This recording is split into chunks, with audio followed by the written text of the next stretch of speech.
baseball fans, and welcome to Story Field on the campus of Lower Columbia College here in Longview, Washington, as the 2017 NWAC Baseball Championships continue. Today, game number 14 featuring the Everett Trojans and the Lower Columbia Red Devils, as this could be the first of perhaps two games, or it could be just one game, as the Lower Columbia Red Devils come in as the lone undefeated team here at the tournament. And Everett has one loss. So if Everett can win this first ball game, we'll have a second ball game, approximately 45 minutes at the end of this first one. But if Lower Columbia wins, it will have picked up its first baseball title since 2015. Out there, a gentleman who served in World War II. He's going to throw the first pitch. Get the picture. There's the throw, and he gets a good hand. That's pretty cool on a Memorial Day. Gets a hug from his grandson, Cameron Campbell's grandfather, and he walks off the pitching mound, and he's here to watch a baseball game here this afternoon. I'm Vern Foster. Hope you enjoyed today's broadcast. The Everett Trojans are the visitors here in game number one. Here is the starting lineup. Leading off will be Jaden Yackley. Yackley is the designated hitter today for the Trojans. He'll be followed by Jacob Prater. Prater batting second. He is the second baseman. Trent Tingelstad is in right field. He is batting third. Tingelstad batting third and playing right. Peyton Cordova-Smith is the cleanup hitter for the Trojans. He is the first baseman. Batting fifth this afternoon for Everett will be Bryce Steckler. Steckler batting fifth. He is the center fielder. Hitting sixth today for the Trojans will be Nick Anderson. Anderson is the shortstop. He'll be followed in the number 7 position by the catcher Connor O'Brien. Connor O'Brien is the catcher and hitting 7th for Everett here this afternoon. Batting 8th for the Trojans will be the left fielder. Left fielder is Daniel Head, and he is batting 8th, and batting 9th, rounding out the lineup for the Trojans here this morning, is Cameron McGrath. McGrath hitting 9th, and he is at third base. The Everett Trojans... Which one is it? The Everett Trojans come in with a record of 36-12. They are 19-5 in the North. They are the number 1 team out of the North, and the Lower Columbia Red Devils are the West number 1 team. They have an overall record of 39-9. They are 21-4 in the West. So 2 number 1 teams here playing for the 2017 NWAC Baseball Championships here at Lower Columbia College. 13th consecutive year that Story Field has hosted this tournament, and it's come down to either this last game now or one more 45 minutes at the end of this ball game. Weather has changed dramatically since we started on Thursday. It was in the 80s and the low 90s Thursday and Friday. Friday afternoon, you could feel the wind start to change, start to push in from the west. Saturday morning, we woke up to a cloud bank. Sunday morning, the same way. And today, we have mostly cloudy skies right now, and perhaps we'll get temperatures in the 70s today. You see that picture there from Story Field. Still no chance of rain, so we'll get the ball game in. It's just gonna be a little chilly before we get going, as temperature's about 57 degrees right now. The umpires have had their meeting with our head coaches, Eddie Smith and Levi Lacey, and our officials here today behind the plate, John Jackson. First base, Chris Claflin. At second base, Ryan Sorensen. And third base, Jim Courtney. So a 4-man crew for this ball game here today. And again, if we have a second ball game, we will have the same scenario. For Lower Columbia, again, the starting pitcher today would be Jared Aiken. Aiken on the year for Lower Columbia has a record of 7-0. He is perfect. He has appeared in 11 games this year. He has started 7. He has completed 2. Has a excellent ERA, 1.30. In 55 1/3 innings, he's given up 43 hits, just 8 earned runs. He has walked 9 and struck out 29 as he continues his warm-up pitches here. Nice crowd rolling in on this early afternoon Memorial Day. Hope you'll be able to hang around for this ball game and take a look at the crowd, and we expect more to show up as the home team is in the final game here this afternoon. The Bob Sporting Goods Party Deck ready as well. The sparkling new turf here at Story Field ready as well. I hopefully am ready. I know our umpires are, and we're about ready to get this ball game underway. Leading off for Everett will be Jaden Yackley, the designated hitter, to be followed by Prater, and Trent Tingelstad hits third. So Yackley, Prater, and Tingelstad do face Aiken as we start this ball game. First pitch will come at 12:05, and there it is, and it's a fastball upstairs. 1 ball, no strikes. So we are right on schedule as we get game number 14 underway. Yackley's ready. Here's the 1-0 pitch. Swing, popped up, out of play. The count evens up at 1 ball and 1 strike. Yackley on the year, a .278 batting average for the Trojans. Right-handed hitter. Comes from Linwood. Here's a pitch. Swing, another foul over the screen and out of play. And the count goes to 1 ball and 2 strikes on Jacob Yackley. You probably hear quite a bit of noise here with the home team playing here today. Take a look at the dimensions here of the stadium in just a minute. Next ball, grounded towards the second baseman. Muzzy's got it, throws the first in time, and Yackley's retired for the first out of the inning. Slow roller as Yackley just rolls it back towards Muzzy. Muzzy easily handles it, and we have 1 up and 1 down. That'll bring to the plate the second baseman for the Trojans, Jacob Prater. Prater, right-handed hitter, as Everett comes out in its gray uniforms with white lettering across the red stripes. Swings at the first pitch and a high fly ball to left field. Retreating is Robinson near the warning track, reaches up, makes the catch. Just short of the 342 mark, and Robinson nearly near the bullpen fence, there to make the catch for the second out of the inning. So Prater skies out for the second out of the inning, and 2 up and 2 down for the Trojans. And that'll bring to the plate Trent Tingelstad. Tingelstad, the right fielder, left-handed hitter for the Trojans. Third baseman Barkus moves up and over towards shortstop as pretty much a shift is on. The shortstop for LCC Conklin playing left of the bag. Here's the next pitch, waved at and missed, strike 1. 1 ball, 1 strike on Tingelstad. And the second baseman playing behind the dirt. Here's the 1-1 pitch, and that fastball outside corner, strike 2. 1 ball, 2 strikes on Trent Tingelstad. Steps back in, the freshman from Marysville. Here comes the 1-2 pitch. Fastball, swing, foul away. The count remains at 1 ball and 2 strikes. Tingelstad, a .380 average for the Trojans, which is the best on their team. He has 1 home run and 34 RBIs. That is second best on the squad. Here comes the 1-2 pitch. That fastball high, ball 2. 2 balls and 2 strikes on Tingelstad. Peyton Cordova-Smith awaits on deck for Everett. Here comes Aiken's 2-2 pitch. That one misses high and away for ball 3. 3 balls and 2 strikes on Tingelstad. No score, top of the first inning.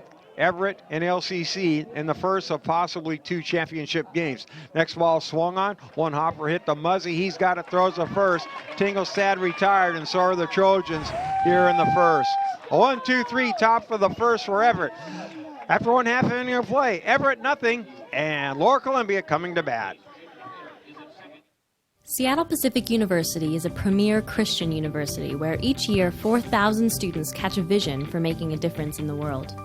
All across the globe, SPU graduates are making an impact in medicine, technology, athletics, business, education, music, theater, and more. SPU is dedicated to outstanding scholarship and thoughtful faith. It's a powerful combination that brings about change in the lives of graduates and in the people and communities they serve. Seattle Pacific University, engaging the culture, changing the world. Soldiers in the Guard's intelligence field gather information on the enemy using a variety of tactics. Scanning foreign communications, conducting interrogations, and debriefing friendly contacts, all while delivering and coordinating data to help allies on the battlefield or stop civil emergencies. The enemy can't hide from Guard intelligence.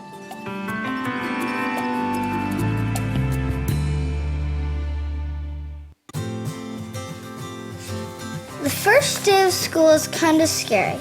You don't know your teachers yet or who your friends will be. But school is really important. It's how you learn things and grow. Okay, I'm ready. You're gonna do great, Mommy.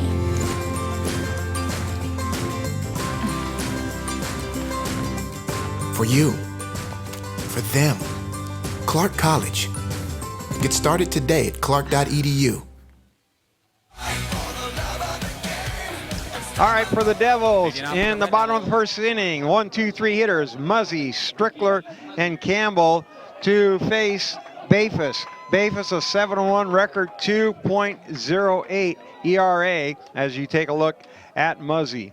Bafus is ready. First pitch to Muzzy is a fastball, misses, ball 1. Lower Columbia got here as the only undefeated team by defeating Mount Hood by a score of 10-1.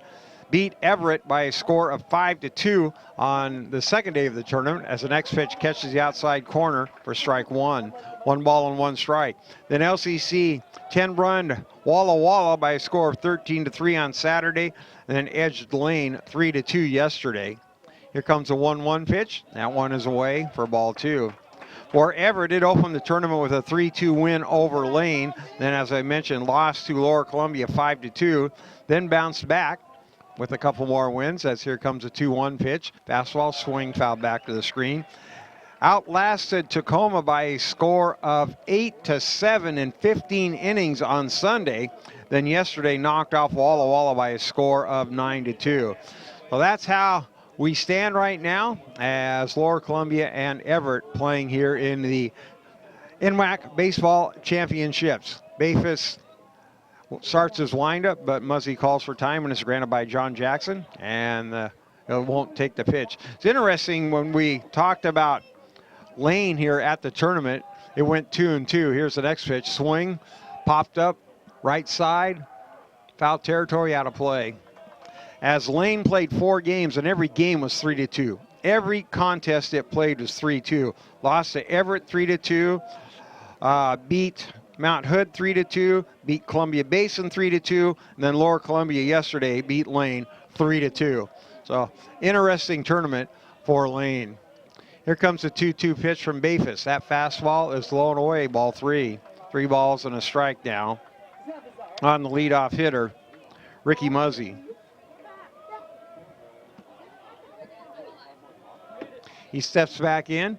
Here comes a 3-2 pitch, and that fastball outside, ball 4. Well, Muzzy a leadoff walk, and Bafus walks the first batter of the ball game as Muzzy will trot on down to first. And that'll bring up the catcher for Lower Columbia here. That'll be J.T. Strickler. Strickler, the right-handed hitter for Lower Columbia. As the defense infield will play him straight back. Here's a pitch, fastball, strike 1. No balls and a strike on Strickler. Defensively for Everett, Daniel Head is in left field. Bryce Steckler is in center. Trent Tingelstad is in right. Bafus ready, throws over to first base, and back safely is Muzzy. Third baseman is Cameron McGrath.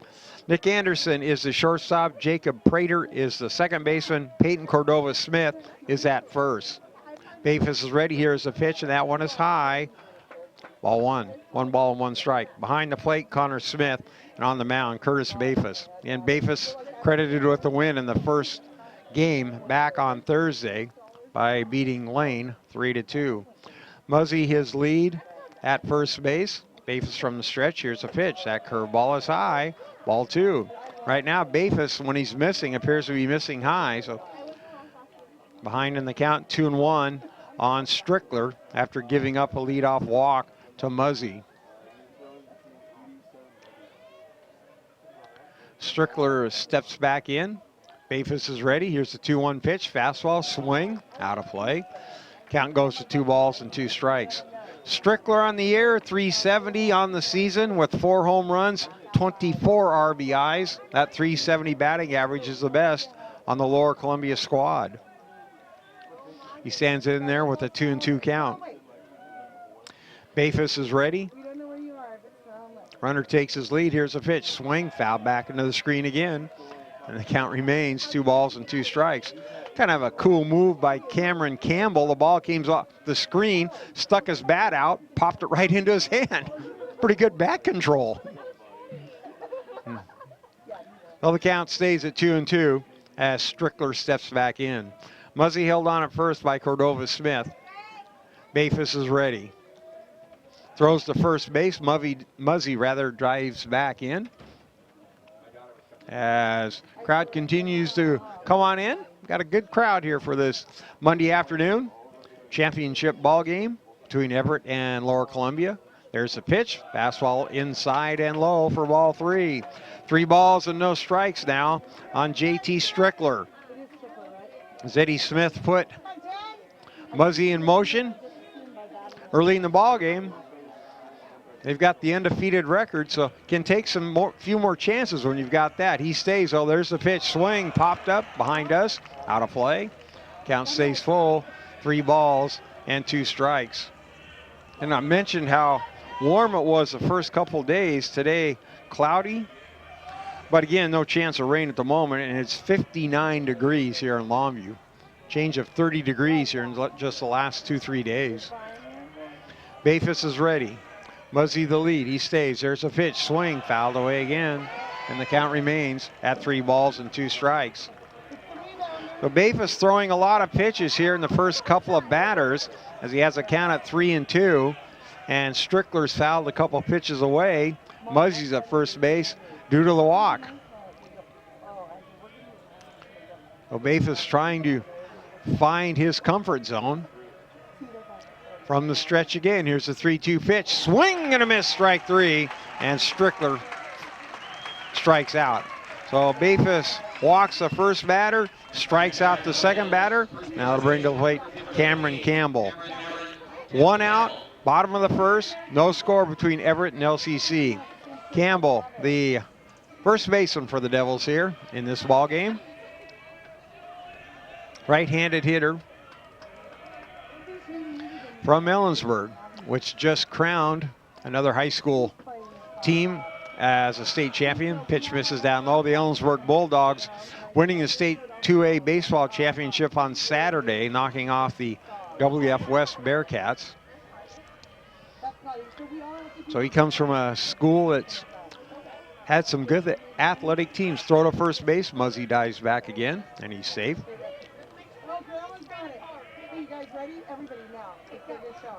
Campbell, 281 hitter this year.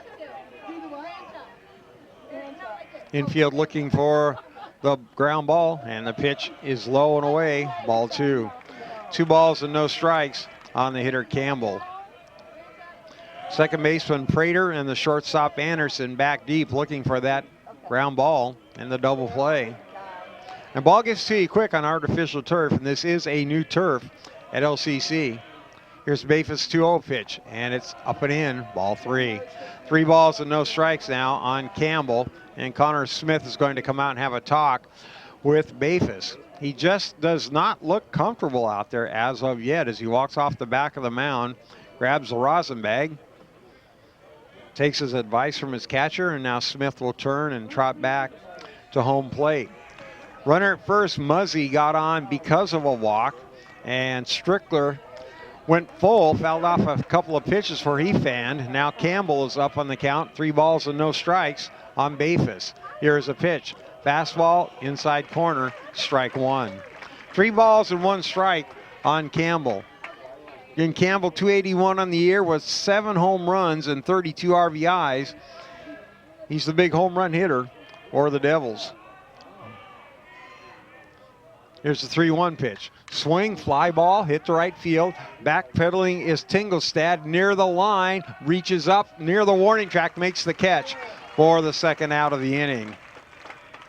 Ball landed in fair territory, so that's the second out as the catch made by Tingelstad. Now there's 2 outs for Lower Columbia. Now they'll bring up to the plate the cleanup hitter rather.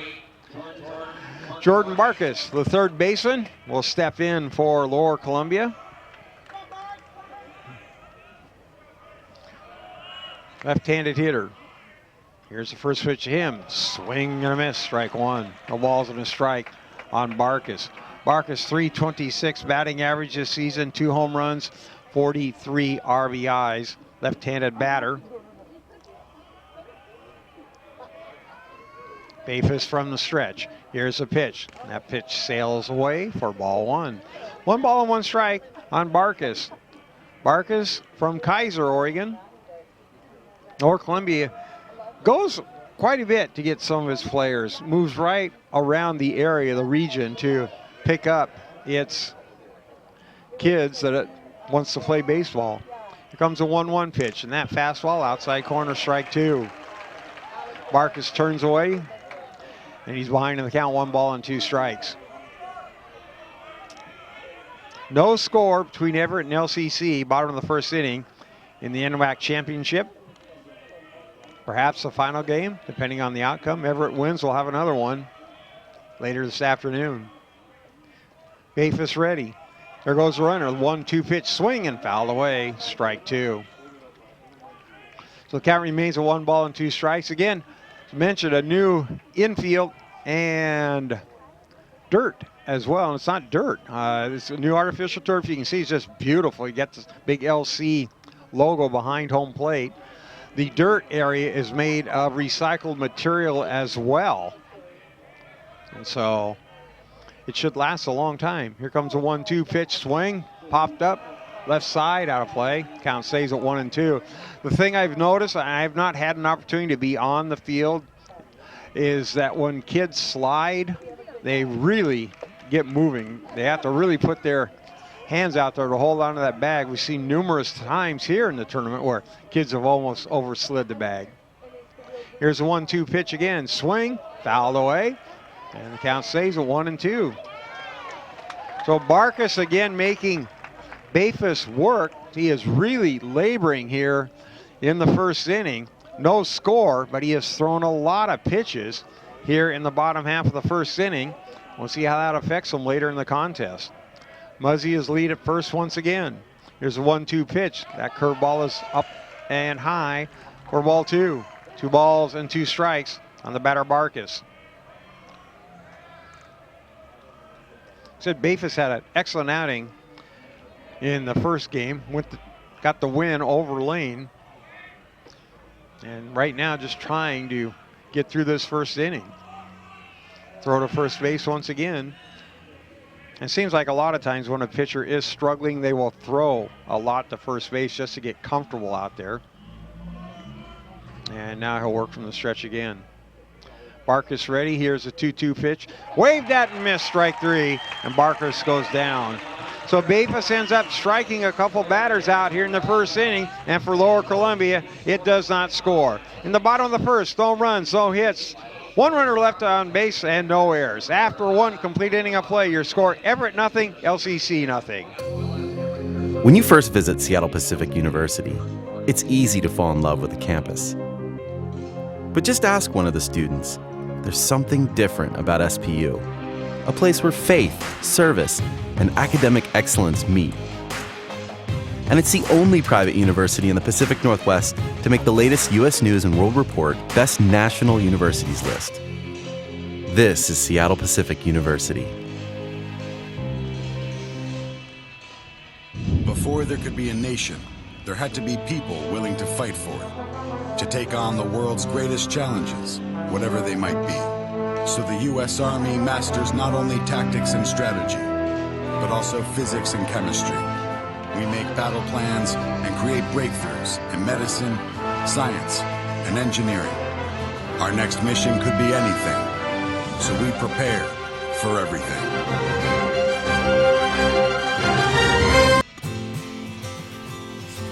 The first day of school is kind of scary. You don't know your teachers yet or who your friends will be. But school is really important. It's how you learn things and grow. Okay, I'm ready. You're gonna do great, Mommy.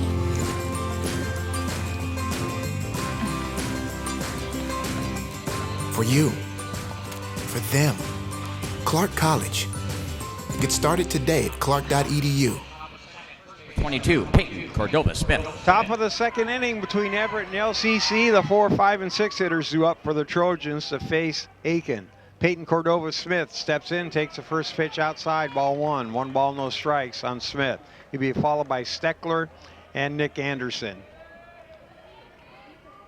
The sophomore from Bothell, and he's taking that fastball away for strike one. 1 ball and 1 strike on Peyton Cordova-Smith. 373 batting average this season. And he swings at the next pitch, grounded to the first baseman. Campbell goes to his knee. He'll go to the bag, and Cordova-Smith is retired for the first out here in the second inning. First 4 batters that Aiken has faced have been retired, and that'll bring to the plate Bryce Steckler. Steckler, the center fielder here today for Everett. Defensively for Lower Columbia, Steve Robinson is in left field. Kyle Sandstrom is in center. Trevor Huddleston is in right. Third baseman is Jordan Barkus as the pitcher gets ready, and here's the pitch, and Steckler takes it for ball one. 1 ball, no strikes.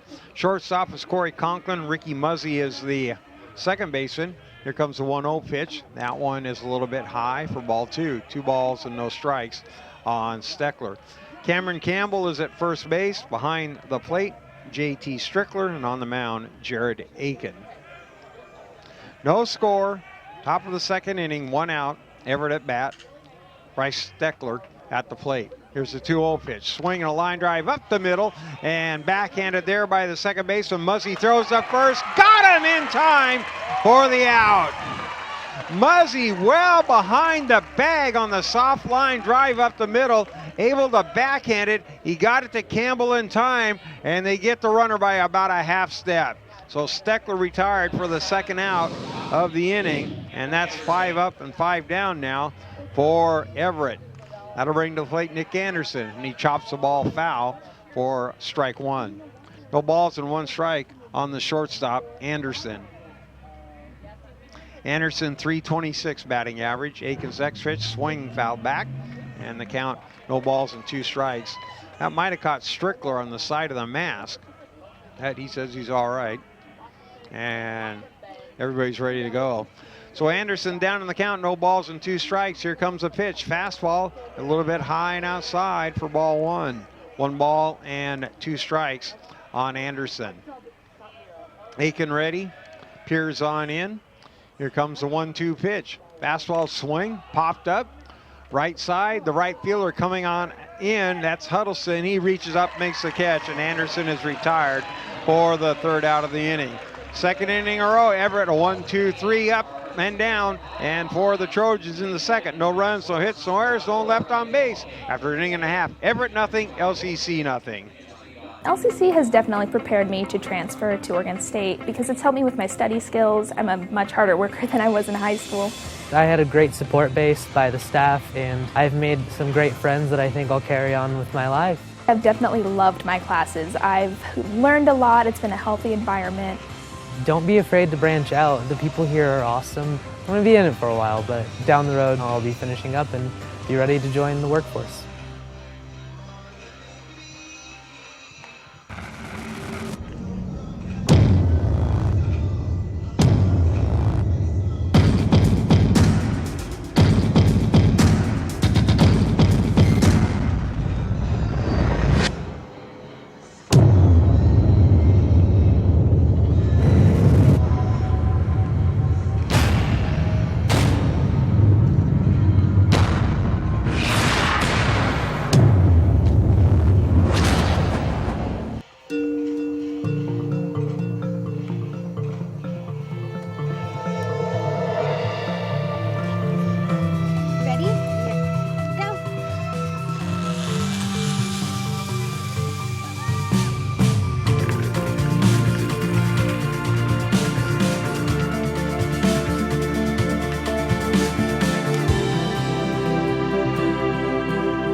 Leading off for the Red Devils in the bottom of the second. Bottom of the second inning for Lower Columbia. The 5, 6, and 7 hitters, Sandstrom, Huddleston, and Hodkinson due up to face Curtis Bayfus. First pitch from Bayfus is that fastball to knee, strike 1.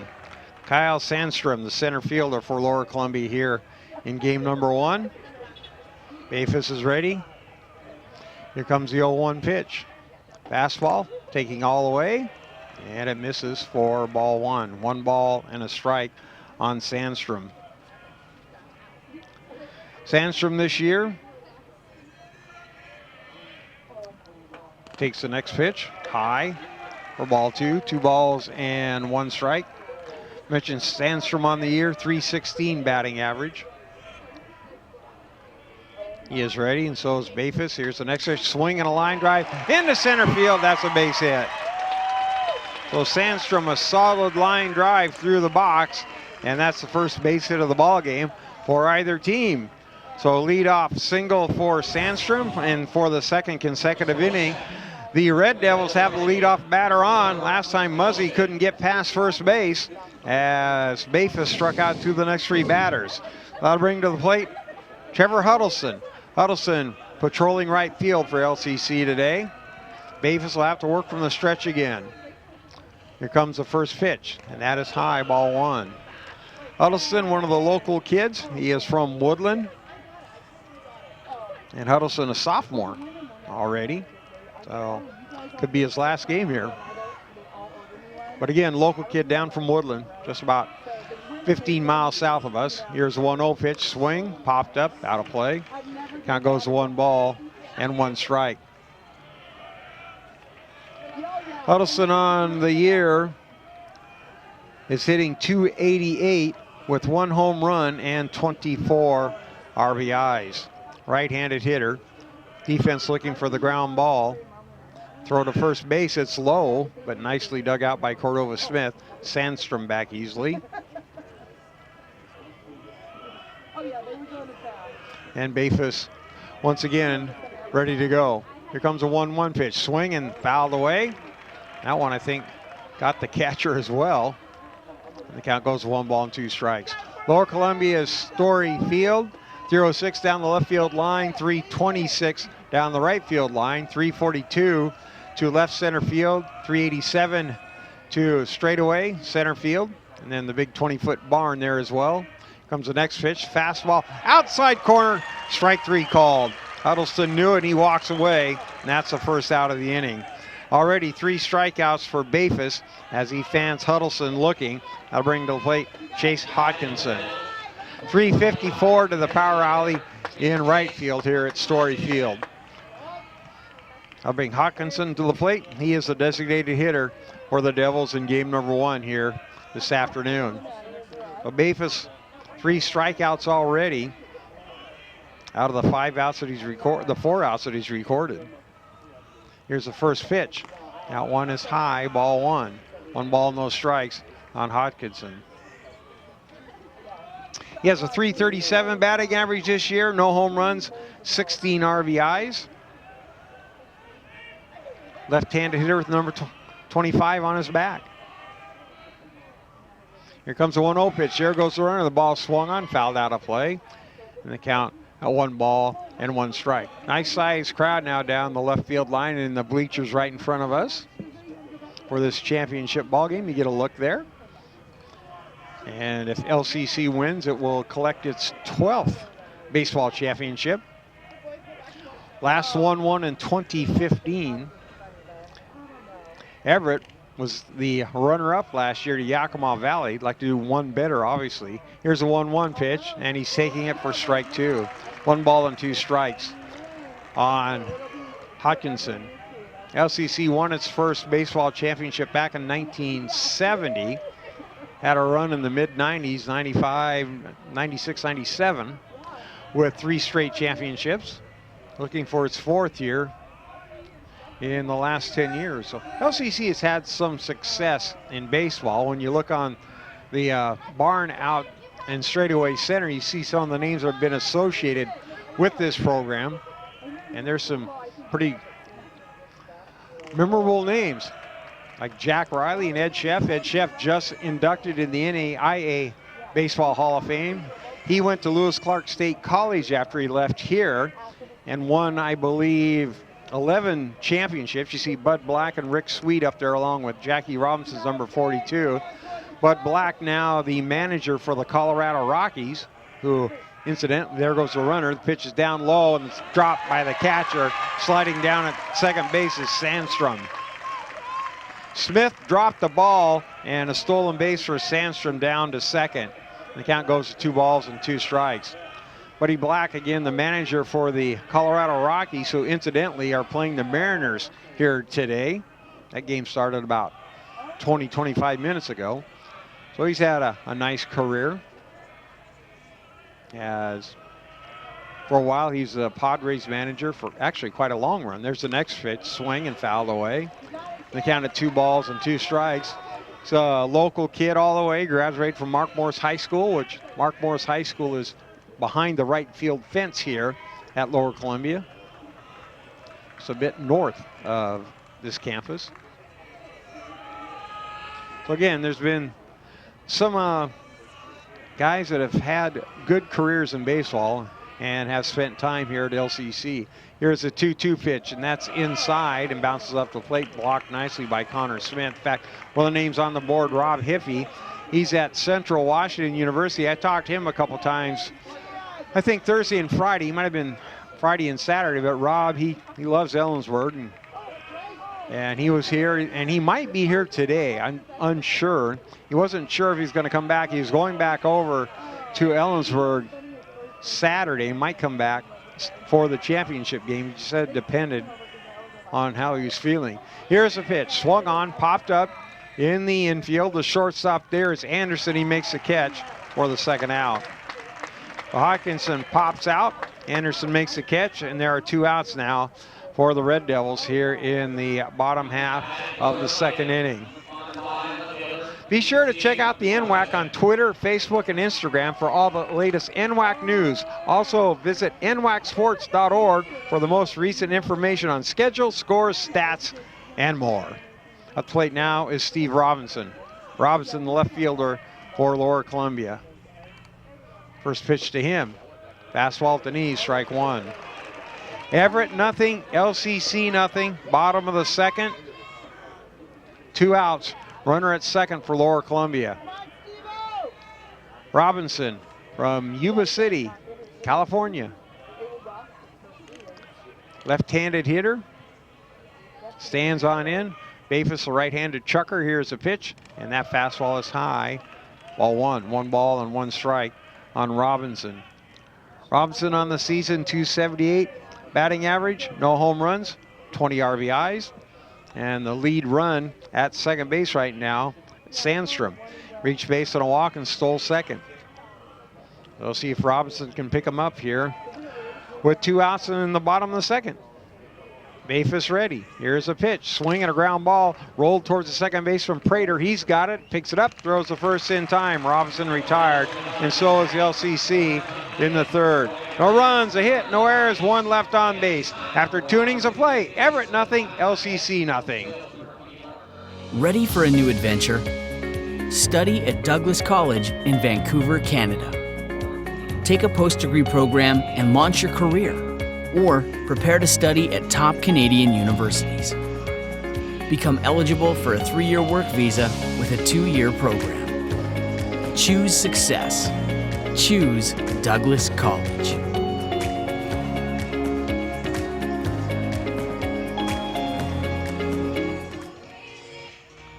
Look, baseball's a numbers game.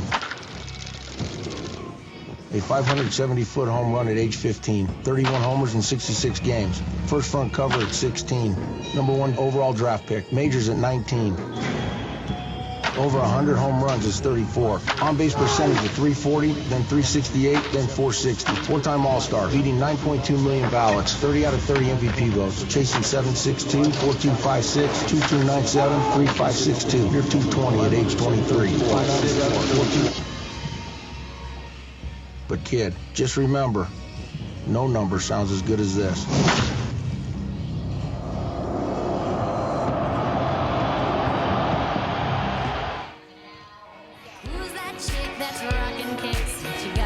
Taking off for the Trojans in the top. All right, we're at the top of the third inning now. The 7, 8, 9 hitters for Everett facing Jared Aiken. Aiken perfect through the first 2 innings of play. And the first pitch to Connor O'Brien, swing, fouled away. strike one. No balls and a strike on Connor O'Brien. Just one base hit so far in the ball game, and that was collected by LCC in the bottom of the second. Aikens ready. Next pitch, swing, popped up. First base side, foul territory. The first baseman Campbell looks up, makes the catch for the first out of the inning. So 7 up and 7 down so far for Everett, as we are now have one out here in the third inning. So Aiken's been perfect so far. Now he'll face the left fielder, Daniel Head. Head for Everett, 240 batting average, and he takes first pitch for a strike. No balls and one strike on the left fielder, Daniel Head. McGrath awaits on deck for Everett. Here's the 0-1 pitch. That off-speed pitch outside and low. Ball one. 1 ball and 1 strike on Head. Third baseman Barkus moves up even with the bag. Here comes the 1-1 pitch. Swing, fouled back to over the screen and out of play. Hit something. And it counts 1 ball, 2 strikes. Got new netting here at the field this year. This field has so much play on it. Here comes the 1-2 pitch. Curveball, swing, bouncing ball, foul. The count stays at 1-2. Besides the Red Devils, the semi-pro team Calais Black Bears play here as well. Its season opens on Thursday. They have 30 home games here. Here's a 1-2 pitch. Fastball cut on and miss. Strike 3. Head retired for the second out of the inning, and that is the first strikeout of the ball game for Aiken. He's retired the first 8 so far. He's perfect through 2 2/3 innings of play. That'll bring the plate Cameron McGrath. McGrath, the third baseman for the Trojans. His first appearance here in this ball game, obviously, as he's hitting .306 and hitting number 9 spot. Pitch misses away, ball 1. But again, the Calais Black Bears will start baseball here on Thursday. Here comes the 1-0 pitch. Swing and a ground ball hit to the third base and grabbed there by Barkus. Sets, throws, across the diamond in time, and McGrath is retired for the third out of the inning. Another perfect inning for Jared Aiken. No runs, no hits, no errors, no one left on base. After 2.5 innings of play, Everett nothing, LCC nothing.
People say knowledge is power, and they have a point. At Portland State, you tell your own story. You build your own stage. You take your best ideas to the streets. You let the world see who you are and who you hope to be. Knowledge is about how hard you're willing to work to do something real. It's about how far you're willing to go to do something great.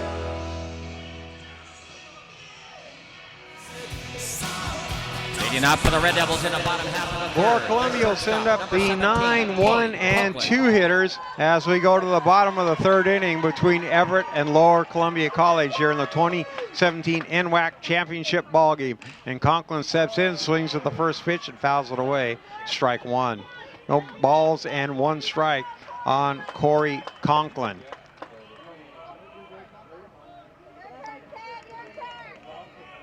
Left-handed batter. Conklin this season, .270 batting average. Bayfus will take the full windup. And here comes the 0-1 pitch. Fastball, swing, a ground ball off the side of the mound, past the diving second baseman into center field for the base hit.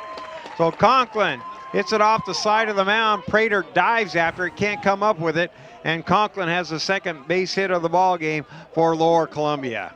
So the third consecutive inning, the Red Devils have gotten the leadoff runner on, but have not been able to advance him past second base. I'll bring to the plate Muzzy. Muzzy led off the ball game with a walk and was unable to get past first base. Third baseman McGrath is going to play up, perhaps expecting a bunt, and he swings at the first pitch over Prater's head into right center field for a base hit. The second goes Conklin. He's heading to third. He slides in safely, and LCC has runners at first and third with nobody out. Muzzy, first pitch swinging, a line shot over the leaping Prater into right center field. Strecker got it back in quickly, but there was no chance as Conklin goes to third. Muzzy really having a tournament here, hitting .500 here at the NWAC Baseball Championships. LCC wins this thing. I think that's probably a all-league selection, all-tournament selection. I would think that would be pretty good. Maybe a bit more, maybe MVP, who knows? We'll see, but a 10 for 20 in high-caliber baseball is pretty impressive. So LCC has runners at first and third with nobody out. Throw to first base, Muzzy back safely rather, in a scoreless tie. Strickler up, and he is 0 for 1 today. He struck out in the first. Middle infield playing back. They'll take the 2 outs for the 1 run, and the first pitch to Strickler is called strike 1. No balls and a strike on J.T. Strickler. Bafus has worked in trouble most of the ball game. 3 innings in a row, the leadoff runner's been on, but no score as of yet. Here's the next pitch, ground ball up the middle, past the diving Prater into center field for a base hit. Muzzy to third, LCC leads 1-0. Strickler, a ground ball past the diving Prater, and for the second straight batter, Prater just unable to come up with it, just out past his outstretched glove, and runners at first and third once again. Muzzy to third as he trades places with Conklin, and Conklin scores, and Strickler is now at first base. 3 consecutive base hits now for Lower Columbia, and it has the 1-0 lead. That'll bring to the plate Cameron Campbell. Campbell 0 for 1 today, flied out to the right fielder Tingelstad. First pitch to him, swing and a miss, strike 1. No balls and a strike on Cameron Campbell. So 3 straight base hits for the Red Devils, and they have the 1-0 lead. Runners at first and third, and nobody out here in game number 14 at the NWAC Baseball Championships. LCC wins, tournament's over. Bafus from the stretch. Here's the pitch. Curveball, high, ball 1. 1 ball and 1 strike on the hitter Campbell. LCC, the 4th ranked RPI team here. Everett, number 2. Number 1, Lynn Benton, was out in 2 in the barbecue. They didn't last long. Here comes a 1-1 pitch. Curveball at the letters, strike 2. 1 ball and 2 strikes on Cameron Campbell. Again, LCC, 11 championships, looking for number 12. Last one coming 2 years ago. Bafus, long time on the rubber. Runners take their leads. Here's the 1-2 pitch. Curveball just inside. Ball 2. 2 balls and 2 strikes on Campbell. Bafus wanted that pitch. He looks on in, goes, doggone, thought I had it, but not quite. So the count evens out at 2 balls and 2 strikes on Campbell. Again, the infield will probably take the double play and give up the run. Here's a pitch, swing and a miss, strike 3, and Campbell strikes out for the first out of the inning. Bafus, his 4th strikeout of the afternoon. Now to ring to the plate, the cleanup hitter, Jordan Barkus. Barkus today is 0 for 1, struck out in the first inning. Now ground ball, get the double play, you're out of the inning, and limit the damage to just 1 run. But LCC with 1 run in here so far on 3 base hits and has the 1-0 lead. Bafus from the stretch. First pitch, bunted towards the mound, grabbed there by Bafus. He's got to throw to Cordova Smith, got it in time, and the run was scored from third base. Looked like a safety squeeze to me as it was pushed up the first base line. Muzzy scores, grabbed by Bafus, and he had to get to Cordova Smith, who was charging the first baseman. He charges and gets to the bag in time, and Barkus is retired for the second out of the inning. Gets an RBI on the play, and it's 2-0, and down to second goes Strickler. So 2-0. Lower Columbia leads, and now a runner at scoring position in Strickler. To the plate, Sandstrom. Sandstrom, a leadoff single in the second, stole second, and was stranded there, and the next 3 batters went out. So Bafus from the stretch. Here's the first pitch, and it misses outside for ball 1. Again, I believe that was a sacrifice bunt. Is that what they're going to call it? Basically a safety squeeze, and Barkus will get the RBI. We'll see if he'll rule it as an official at bat or not. Count 1 ball, no strikes on Sandstrom. Bafus from the stretch. Here's a pitch. Swinging a bouncing ball. Hit towards third. Gloved nicely by McGrath. The throw to first in time. And Sandstrom is retired for the third out of the inning. But Lower Columbia gets 2 runs on 3 hits. There are no errors. 1 runner left on base. After 3 complete innings of play, your score, Lower Columbia College 2, Everett 0. As certified jumpers, divers, and survival experts, Special Forces are dropped behind enemy lines to train foreign fighters, carry out covert missions, or prevent future conflicts. These soldiers live for the challenge, highly trained and highly intelligent.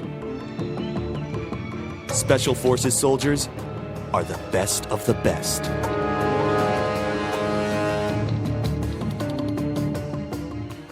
LCC has definitely prepared me to transfer to Oregon State because it's helped me with my study skills. I'm a much harder worker than I was in high school. I had a great support base by the staff, and I've made some great friends that I think I'll carry on with my life. I've definitely loved my classes. I've learned a lot. It's been a healthy environment. Don't be afraid to branch out. The people here are awesome. I'm going to be in it for a while, but down the road I'll be finishing up and be ready to join the workforce.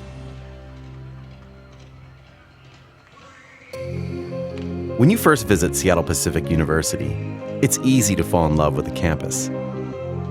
But just ask one of the students.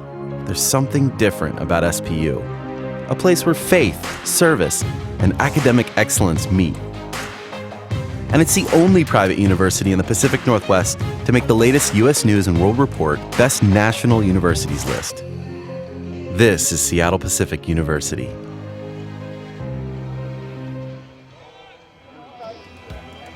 Leading off for the Trojans in the top Jared half of the Aiken has been perfect through 3 innings of play for the Lower Columbia Red Devils, and now he has a 2-0 lead as we start the 4th inning. Top of the order, Jaden Yackley, Jacob Prater, and Trent Tinglestad are due up for the Trojans.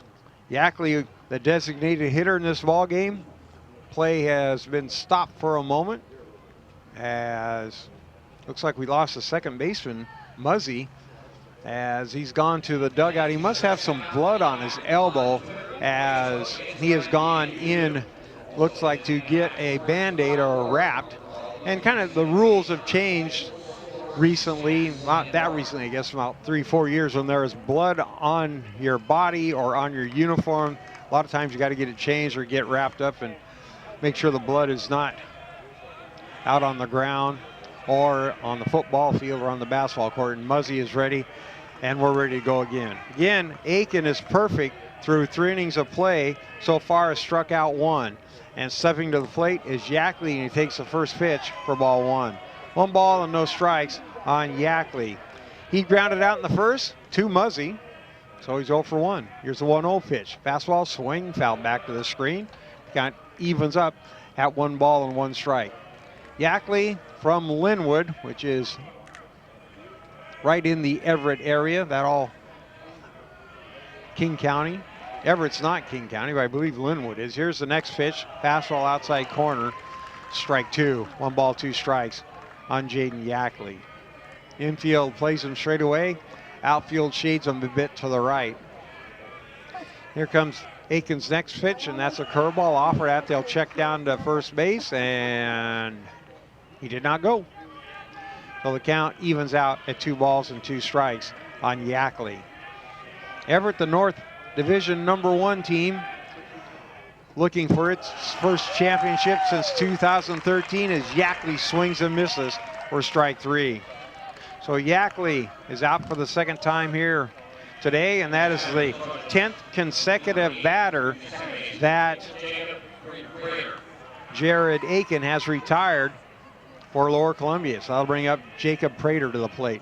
Prater 0 for 1 today. First pitch to him, curveball, drops in, strike 1. Everett again ranked number 2nd, or second number, RPI, ranked 2nd, however you want to call it, after Lynn Benton. Here's the next pitch, misses away, ball 1, 1 ball and 2 strikes. The Trojans have won 2 championships so far. Their last one coming 4 years ago, 2013. Here's the 1-1 pitch. Fastball, outside corner, strike 2. But again, finished 2nd to Yakima Valley last year and have made it to the championship game for the 2nd straight year. But they'd like to take home that trophy. Here's the next pitch. Swung on, bouncing ball up the middle over to his left as Conklin throws to first and in time for the 2nd out of the inning. So nice job by Conklin as he moves to his left. He fires a bullet to Campbell, and Prater's retired for the 2nd out of the inning. 11 consecutive batters now retired by Aiken, and with 2 outs here in the top of the 4th inning, that'll bring up to the plate Trent Tingelstad. He swings at the first pitch, hits it to left center field, back deep on the ball to the warning track, off the wall, that's a base hit. Down to second base goes Tingelstad, and he'll hold there as the ball goes behind him, but it's covered by the first baseman Campbell. Fly ball to deep left center field. Robinson was on the run. It goes off the fence, and Tingelstad has the first hit of the ball game for Everett. A double to left center field, and now the Trojans have their first base runner of the ball game. So 11 straight batters retired by Aiken till the double by Tingelstad. That'll bring to the plate Peyton Cordova-Smith. Cordova-Smith, the menacing left-handed batter, and he takes the first pitch for ball 1. 1 ball, no strikes on Cordova-Smith. Sophomore from Bothell, 373 on the year. Surprisingly, no home runs, but he has 36 RBIs.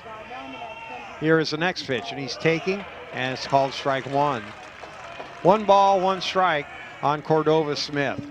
2-0, Red Devils leading the Trojans here, top of the 4th inning. Cordova-Smith steps back in. Here comes a 1-1 pitch, that off-speed offering. Misses low and away for ball 2. 2 balls and 1 strike on Cordova-Smith. The right side of the infield plays back deep for Smith. They shade him a bit to the right side as well. And the next pitch, high, ball 3. 3 balls and a strike now on Smith. So after retiring the first 11, Tingelstad gets the double, and now Cordova-Smith is up in the count, 3 balls and a strike. And Aiken will now step back up on the rubber. Works on the third base side of the rubber, and he's from the stretch. Here comes the 3-1 pitch, and that check swing called strike 2. Inside part of the plate on Peyton Cordova-Smith, couldn't pull the trigger, and now the count goes full at 3-2. Aiken ready. Here's the 3-2 pitch swing, fouled away, and the count remains full at 3 balls and 2 strikes. Sky lightening up a bit now. Perhaps we'll get some partly sunny skies before this ball game's over. A little drizzly this morning. Surprising at 6 o'clock, it was kind of drizzly. Here's the pitch, swing and bouncing ball up the first base line. It'll go foul. The count remains full at 3 balls and 2 strikes.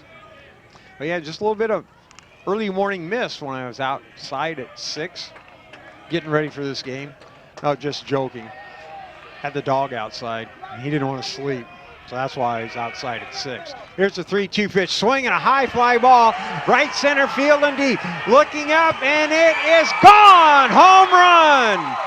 Peyton Cordova Smith, a towering shot to right center field over the Sandberg General Contractor sign, and there was no doubt about it. As soon as he hit it, you knew it was gone. A high fly ball, majestic home run, completely out of the ballpark, and we're tied at 2. Cordova Smith was looking for a pitch, he got it, and he hammers it out of here and ties the ball game at 2. So he gets 2 RBIs on the play, on the swing, as Tingelstad scores from second, and we're tied at 2. That'll bring to place Bryce Steckler, and the first pitch misses for ball 1. So Aiken retires the first 11, gives up a double to Tingelstad off the opposite field wall, and here's the next pitch, and that misses for ball 2. And then Cordova Smith just crushed that pitch and knocked it out of the ball yard and ties the ball game at 2.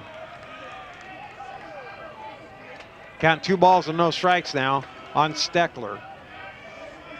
Aiken will work from the full windup.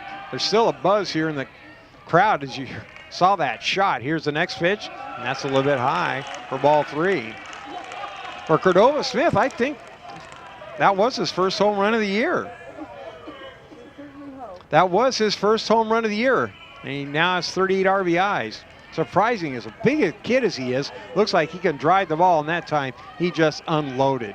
Here's the 3-0 pitch. Fastball swing, popped him up in the infield. The shortstop and the second baseman out there. Muzzy, the second baseman behind the bag, makes the catch for the 3rd out of the inning. But Everett ties it here in the 4th inning as they pick up 2 runs on 2 hits, no errors, no one left on base. After 3.5 innings of play, your score, Everett 2, Lower Columbia 2.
Bottom of the 4th inning, Lower Columbia College and Everett tied at 2 each.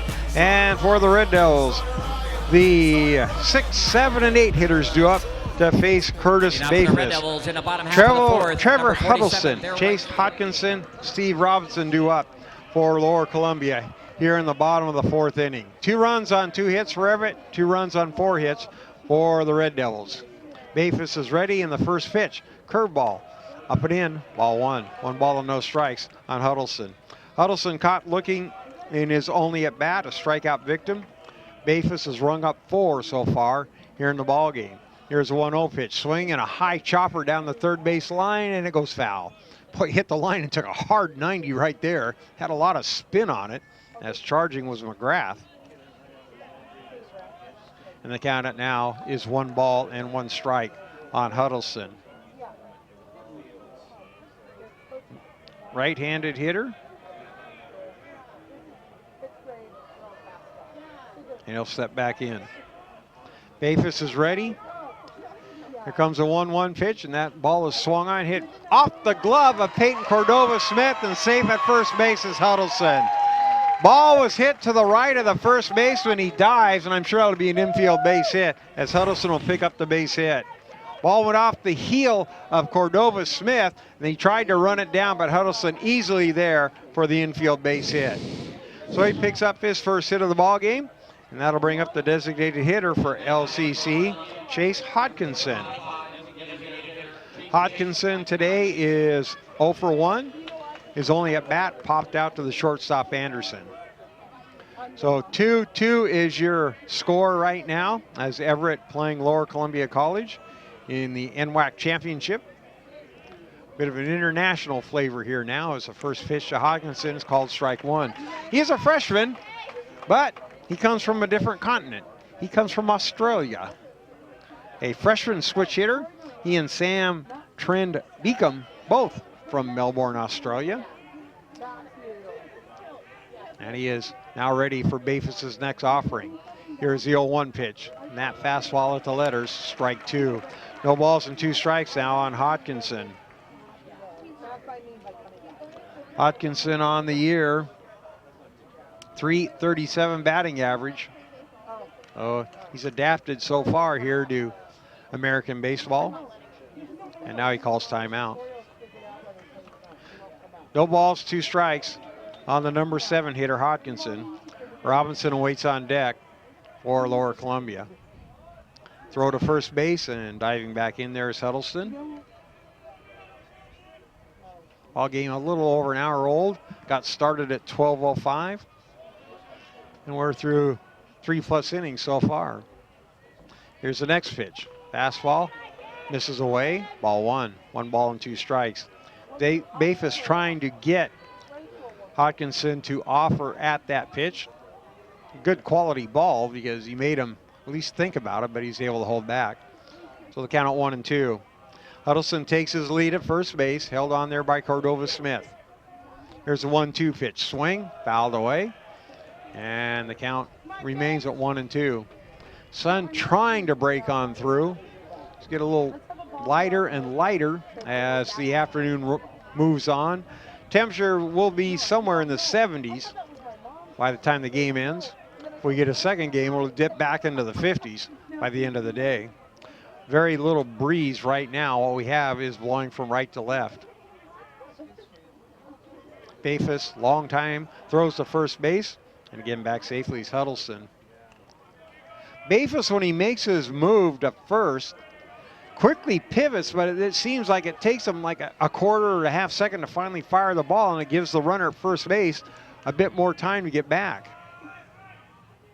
Here comes the 1-2 pitch. Check swing, and they will tag the runner out at home, and stealing second base on the play is Huddleston.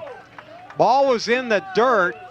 Hodkinson's called out on the strikeout, so he is the out there, the 5th strikeout of the ball game, and down to second base goes Huddleston. Ball was in the dirt, the check swing, so I don't know if they'll rule it a wild pitch or a pass ball, but down to second base goes the runner. I'm looking down to the official scorers down there. They're still talking about it. But either way, Huddleston is down at second. Stolen base, okay. Ball was in the dirt, but Huddleston was going on the play, so he gets credit for the stolen base. To the plate, now comes Robinson. Takes a pitch inside and low for ball 1. Everett 2, Lower Columbia 2. Bottom of the 4th, 1 out. Count 1 ball, no strikes on Robinson. Huddleston the go-ahead run at second base. Infield shading him towards the right side as he is a left-handed batter.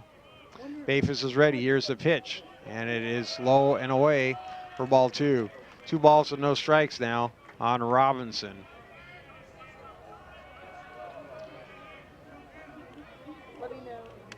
Outfield straight away as well. Again, wide of third is McGrath for the Trojans. So if Robinson can poke down the third base line, he's got extra bases. Bafus is ready.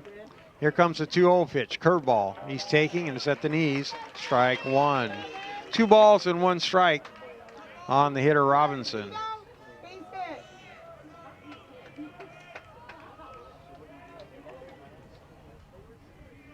Again, these 2 teams were champions of their divisions. The West Division champs, LCC, North Division champs, Everett. Bafis checks, here's the pitch. And again, the fastball misses away. Ball 3, 3 balls and 1 strike on Robinson. Everett, coached by Levi Lacey in his 16th year, and Eddie Smith now in his 4th season. And both coaches were named their region coach of the year respectively. Smith in the West and Lacey in the North. Here comes the 3-1 pitch. Curveball, strike 2.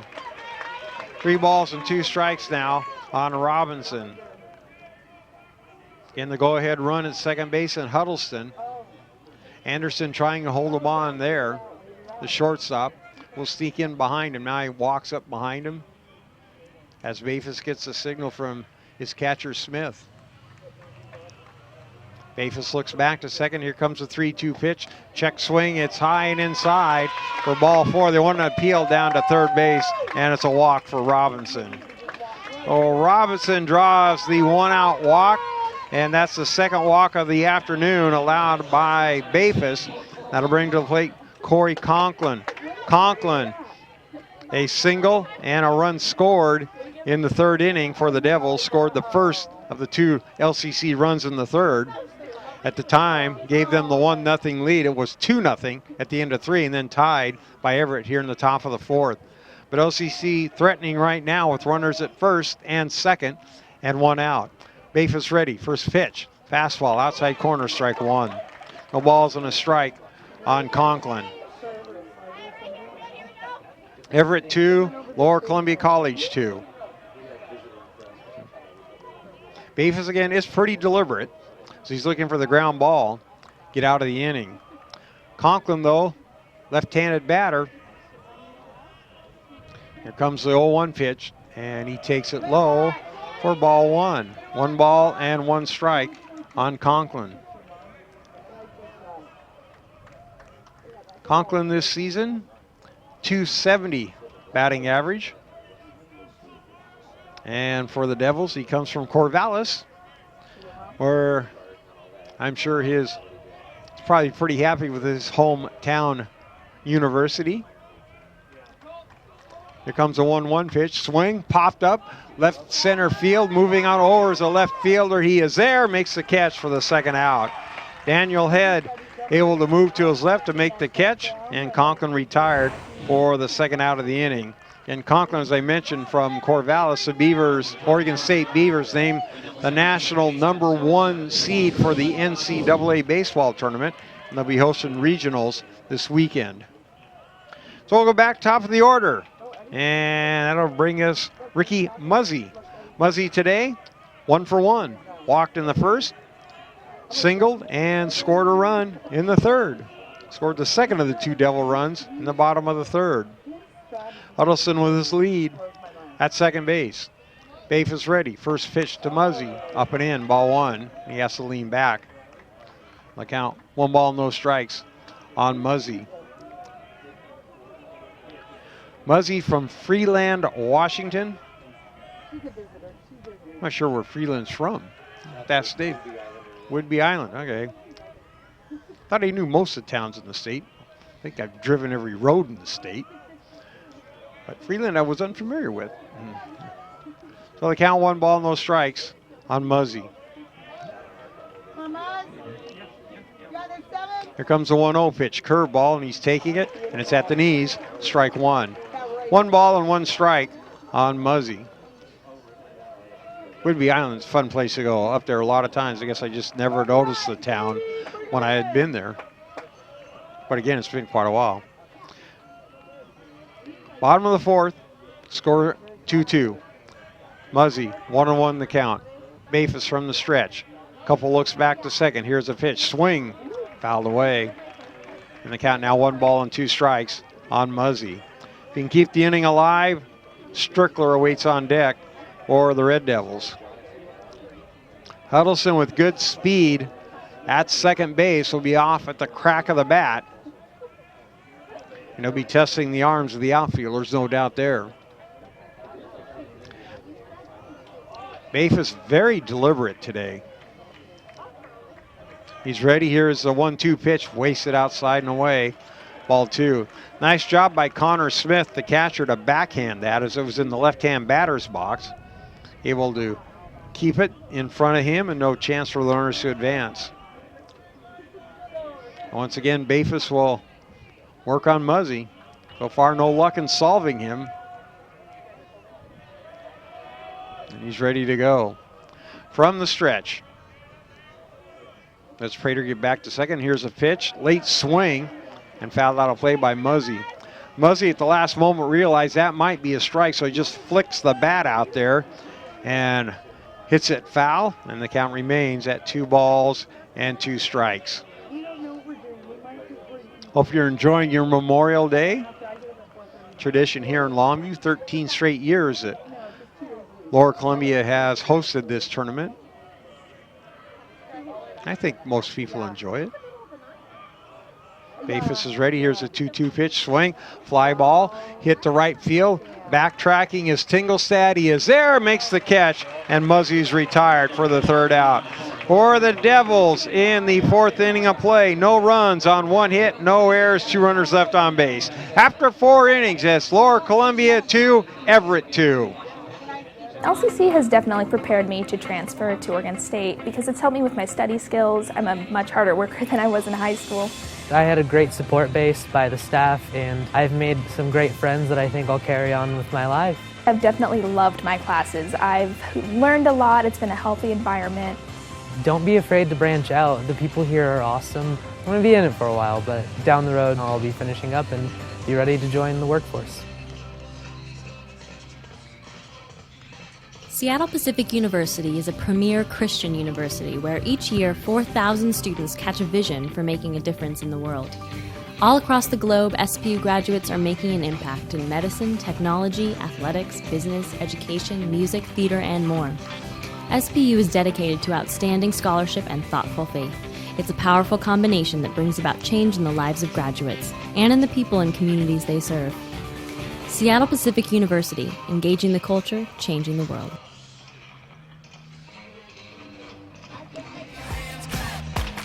Vern Foster here back at Story Field here in Longview, Washington on the campus of Lower Columbia College, and the Everett Trojans and the Lower Columbia Red Devils knotted after 4 innings of play. We're tied at 2, and stepping to the plate is Nick Anderson. Swings at the first pitch, hits it to Conklin, throws the first in time.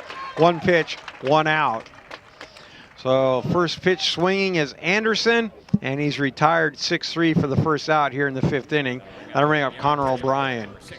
Jared Aiken started out very strong for Lower Columbia. Retired the first 11 batters he faced. Then Tingelstad with a double and Peyton Cordova-Smith a home run, and we're tied at 2.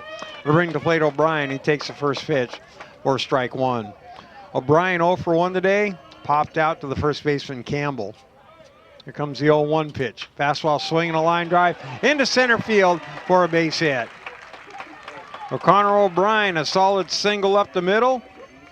And for Everett, that's its 3rd base hit of the afternoon. Lower Columbia with 5 on the day, and now Everett with its 3rd of the afternoon. That'll bring to the plate the left fielder, Daniel Head. Head today, 0 for 1, a strikeout victim back in the 3rd. 1 of 2 recorded by Jared Aiken. Aiken's first pitch to him, swing, fouled away. Strike 1, no balls and a strike on Daniel Head. Memorial Day celebrated here, and a throw to first base. Memorial Day was originally called Decoration Day after the American Civil War in 1868. So we've been celebrating it quite a while. Here's the next pitch, and that's in the dirt, blocked nicely by JT Strickler. It was 1868 with the Grand Army of the Republic, an organization of Union veterans founded in Decatur, Illinois, established it as a time for the nation to decorate the graves of the Union war dead with flowers. Ball hit to center field and defense off the glove of Sandstrom. Down to second base goes O'Brien, and over to third he'll go, and down to second base is Daniel Head on the double. Fly ball to deep center field. Sandstrom going back all the way. He was on the warning track and just a little bit past him. He has to play it off the hop, and down to second base goes Head with the double. So second and third now for Everett with just one out, and Cameron McGrath up to the plate. Now we'll get a visit out on the mound. And 2 consecutive hits for Everett after the first pitch ground out by Nick Anderson. A conversation out there for Aiken as time slows down here for a moment in the top half of the 5th inning. 2-2 your score, and we're talking about Memorial Day here. Again, it is for remembrance of the war dead. Veterans Day is for the service of the young men and women who are in the volunteer armed forces. And this is to remember the ones who have perished here. And again, in the 20th century, it's been celebrated on different days, but now it's celebrated on the last Monday of the month. First pitch swinging is Cameron McGrath, hits it up in the infield and foul territory. The third baseman makes the catch for the out. So Barkus able to make the catch for the second out as McGrath was swinging on the first pitch, popped it out, and now it's going to take a base hit for Yackley to give Everett the lead. They get an out and then 2 consecutive base hits. And now it's going to up to Yackley to try and deliver a run with a base hit. First pitch to him is wasted outside for ball 1. 1 ball and no strikes on Yackley. Yackley 0 for 2 today, grounded out to the second baseman and struck out in the 4th. Aiken will work from the stretch. Here's the 1-0 pitch. That's outside and low for ball 2. 2 balls and no strikes on Yackley. Yackley on the year, 278 batting average, couple home runs, 20 RBIs. Aiken now back on the mound. Here's a 2-0 pitch, swing, and that's fouled onto the screen and out of play. And the count now 2 balls and 1 strike. Everett 2, LCC 2, and again, the Trojans looking for a base hit to plate at least 1 run, perhaps 2. And take the lead. Aiken's next pitch, fastball. And that one is a little bit low for ball 3. 3 balls and 1 strike now on Yackley. Hitter's pitch. And if he's looking for one particular pitch, see what he can do with it. Aiken is ready. Here's a 3-1 pitch. Swing and fouled away. And the count runs full at 3 balls and 2 strikes. Looked like he got a fastball, but couldn't catch up with it. Fouls it straight back, and now the count runs full at 3-2 on Yackley. The designated hitter here this afternoon. Aiken ready. Comes a 3-2 pitch. Swinging a line drive into left center field. It's a base hit. That will score 1 run. It will score 2. As coming in from second base to score is Head, and Everett has a 4-2 lead. Connor O'Brien trots in easily from third, and Head scores easily as well as a solid single into left center field by Yackley, and the lead goes now to Everett by a score of 4-2. 2 runs batted in on the play for Yackley, and now in consecutive innings, Everett has scored a pair of runs and has the lead 4-2. That'll bring to the plate Jacob Prater. Prater today is 0 for 2. Skied out to the left fielder Robinson and grounded out to the shortstop. He swings at the first pitch, lifts it to right field. There is Huddleston, makes the catch for the final out of the inning. But the Trojans take the lead here in the 5th inning as they score 2 runs on 3 base hits. There were no errors and 1 runner left on base. After 4.5 innings of play, your score Everett 4, Lower Columbia 2.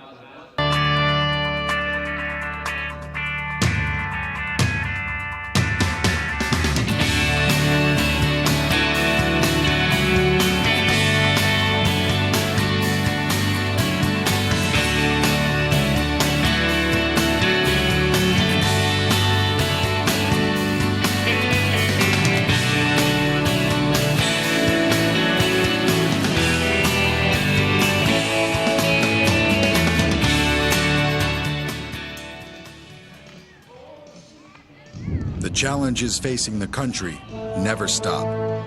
So neither does the U.S. Army. We train, adapt, and get smarter. Every soldier, every unit, every day. Not to keep up with change, but to drive it. Nobody knows what problems tomorrow will bring, but we do know who will solve them.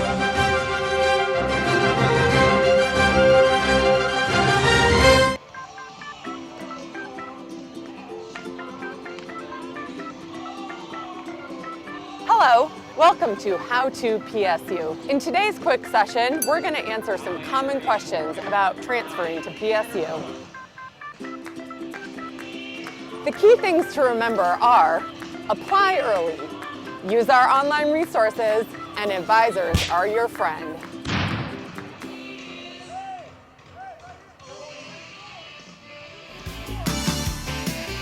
Leading off for the Red Devils in the bottom of the fifth, the catcher, We go to the bottom of number the 10. fifth inning, and now Everett leads by a score of 4-2, and it's made a defensive change here for Everett. Now at third base for the Trojans is Trevor Cook, sophomore from Redmond. He replaces MCGRATH.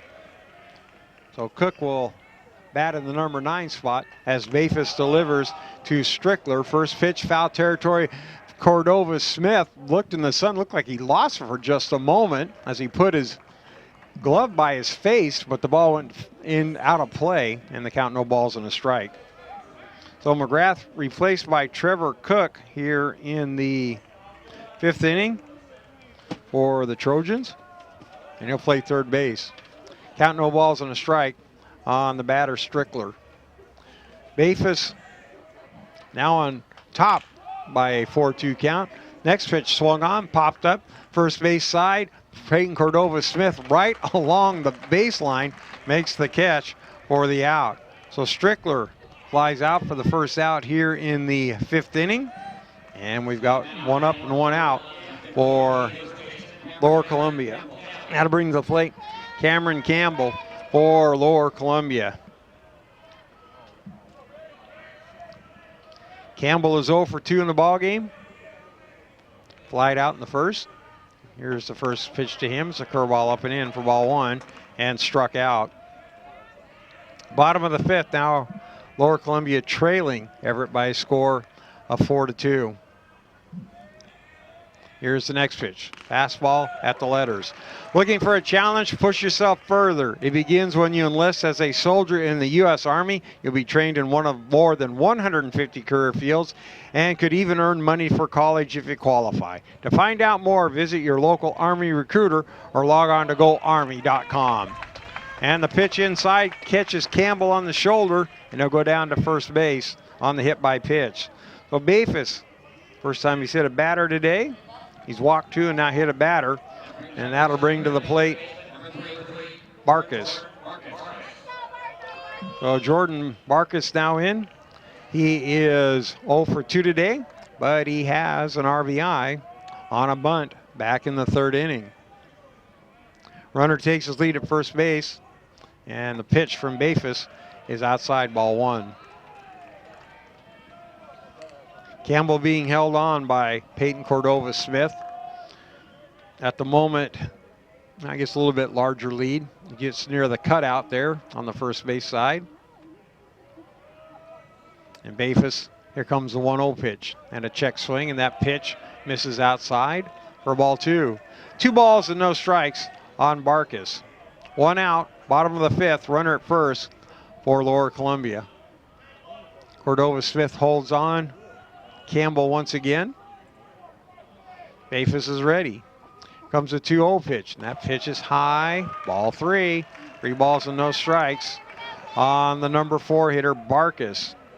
First inning, it looked like Bafus really struggled to get comfortable out there. Now we're going to have a timeout and play, and we'll have a conversation out there as Bafus will get a visit. And Olympic College is nationally recognized by the Aspen Institute as a 2015 top 10 community college because our programs help students earn good paying jobs. Get busy learning at Olympic.edu. Right now it's 4-2. Lower Columbia trailing Everett here in game number 14 of the baseball championships. And again, if LCC is able to rally and win the ball game, they will be the 2017 champions. If Everett's able to hold on, then we'll force a second game of approximately 45 minutes after this first game. And the conference is now broken up, and stepping back in will be Barkus. Again, he is ahead in the count, 3 balls and no strikes. As Bafus will step back up on the hill. Runner at first, Campbell. No lead whatsoever right now. Here comes the 3-0 pitch, and he's taking all the way for strike 1. 3 balls and 1 strike now on Barkus. Barkus again from the Willamette Valley down there in Kaiser. Bafus is ready. Here's the 3-1 pitch. Check swing. Misses outside. Ball 4. Well, Barkus down to first on the walk. And now the Red Devils have the tying run on base, as that's the 3rd walk of the ball game given up by Bafus. Now to bring to the plate Sandstrom. Sandstrom today is 1 for 2. A single and a stolen base in the second, and grounded out to the 3rd baseman in his last at bat. And Bafus would love to see the ground ball to second or short and get the double play, as Everett now has activity in its bullpen. Bafus is ready, first pitch, and that's on the outside corner, strike 1. And Kyle Sandstrom shakes his head, and you hear the groans in the stands as well, as John Jackson calls that first pitch a strike. No balls, 1 strike on Sandstrom. Bafus is slowed down here as he's got runners on base. Very deliberate. Here's the 0-1 pitch. And that's in the dirt and blocked nicely by Smith. Quickly drops to his knees and keeps the ball in front of him in the count at 1 ball, 1 strike.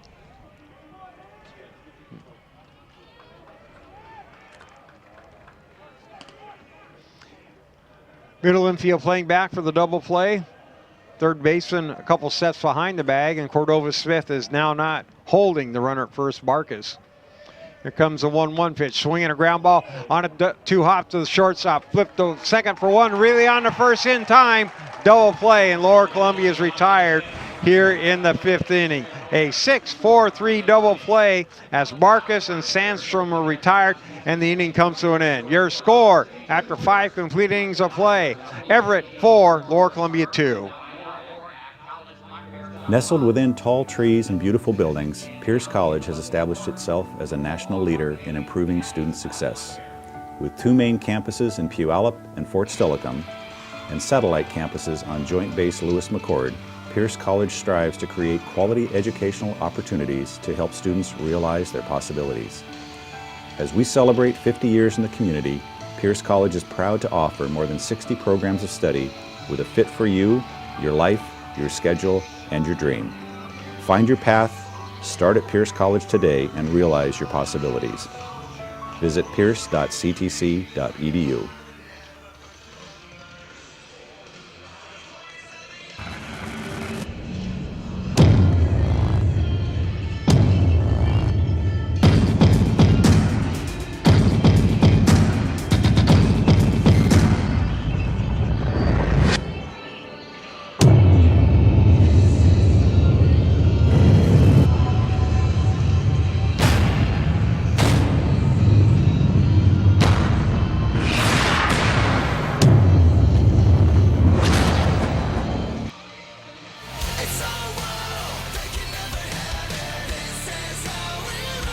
Welcome back to Story Field here on the campus of Lower Columbia College. Top half of the 6th. We go to the top half of the 6th inning, and Everett on top by a score of 4-2 will send the 3, 4, and 5 hitters up to face Jared Aiken. First pitch to Tingelstad, misses, ball 1. Tingelstad 1 for 2 in the ball game. Grounded out to the second baseman, and an opposite field double in the 4th. Here's the next pitch, grounded towards the second baseman, Muzzy. He's got it, throws the first in time, and Tingelstad retired for the first out here in the 6th inning of play. Sun now starting to shine here in Longview, getting a little bit nicer. And that'll bring to the plate Peyton Cordova-Smith. Cordova-Smith with the powerful high home run his last at bat in the 4th inning. And he'll take the first pitch, low and away, ball 1. I said I was surprised that was his first home run of the season because he just absolutely mashed that one over the Sandberg General Contractor sign. Here's the next pitch. He's taking strike 1. 1 ball and 2 strike, or 1 ball and 1 strike rather, on Cordova-Smith. 1 for 2 with the 2-run home run. Steps out. And now Aiken steps back on the rubber as well. Here comes a 1-1 pitch, and that's inside. Ball 2. 2 balls and 1 strike on Cordova-Smith. Steckler awaits on deck for Everett. Here comes the next pitch, and I misses ball 3. Everett Community College established back in 1941, and they have 7 learning centers throughout Snohomish County. Here comes the next pitch, and it misses ball 4. For Cordova-Smith down to first base on the 1-out walk. For Aiken, that's his first walk of the ball game. Again, Everett established in 1941. Right now, lists 19,666 students. David N. Beyer is the president. And Everett been around quite a while. Here's the first pitch. And that one to Steckler is high. Ball 1. 1 ball, no strikes on Steckler. And it's funny because Everett, kind of like LCC, their first classes were taken off campus. The first classes at Everett were at a converted elementary school, and the college's main campus moved to its present site in 1958. Somewhat similar to LCC. We'll get to that a little bit later. Lead at first base, Cordova-Smith. Ball swung on and hit out of play down the left field line and out of the ballpark by Steckler. Steckler 0 for 2 today. Grounded out to the second baseman. Popped out to him as well. So he's 0 for 2. Infield looking for the ground ball and the double play. Aiken's ready, and that pitch is a fastball high. Ball 2. 2 balls and 1 strike on Steckler. Anderson awaits on deck for the Trojans. Again, good sized crowd here now as people roll on in for the Memorial Day tradition here in Longview. Here's the next pitch, swing, popped up, that goes out of play once again. And the count at 2 balls and 2 strikes. Again, 13 consecutive years that Longview's hosted the NWAC baseball championships. I assume it's coming back here next year. I haven't heard. It is. Here's the next pitch, swing and a high fly ball. Left center field. Moving on over is the center fielder. He's underneath it. Sandstrom makes the catch for the first out. Well, Steckler, a high fly ball to left center field, and Sandstrom able to drift on over there to make the catch, and now there's 2 outs. Now to bring up Anderson. Next year, the tournament, I believe, conducted on the 28th of May, and the first pitch to Anderson is a strike. He's 0 for 2. May 29th this year, which also happens to be the 100th birthday of President John F. Kennedy. Aiken's ready, now throws the first base. Of course, we had John Wayne's birthday on Friday, and Jim DeBruler's on Saturday, and President Kennedy's on today. So that's a terrific trio there, isn't it? Can't beat that. Trifecta is right. Cannot beat that. Count is 0-2. Time you can get Jim DeBruler and John Wayne and President Kennedy together, that's a terrific trio. Count, no balls, 2 strikes now on Anderson. Comes the 0-2 pitch. Check swing, bounces up to the plate. Blocked nicely by Strickler. The count at 1 ball and 2 strikes.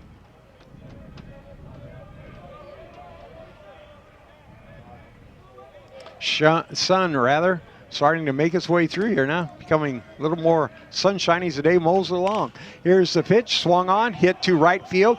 Deep back on the ball is Huddleston. He reaches up, it's off his glove. To third base comes Smith. Here comes the throw home. Here comes Smith, the slide. He is safe at home as the ball goes off the glove of the catcher. Throw down to third base and safe at third is the runner Anderson.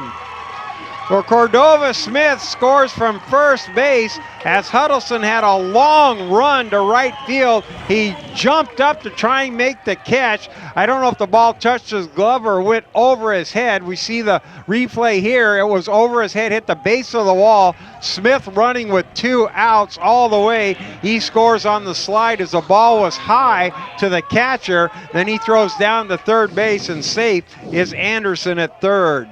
So a 2-out triple for Anderson and the RBI, and Everett now leads by a score of 5-2.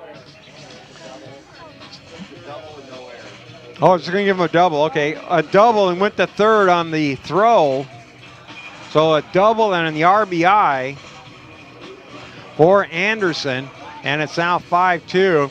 And it looks like Aiken's going to be taken out of the game.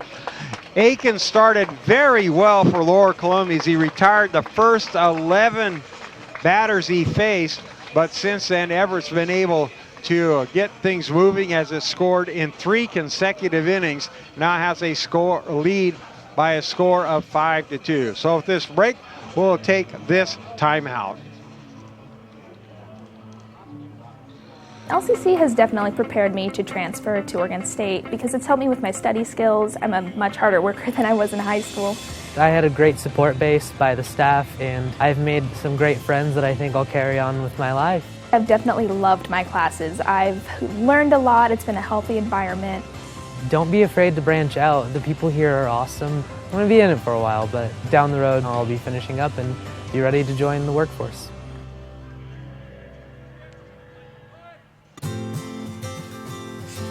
The first day of school is kind of scary.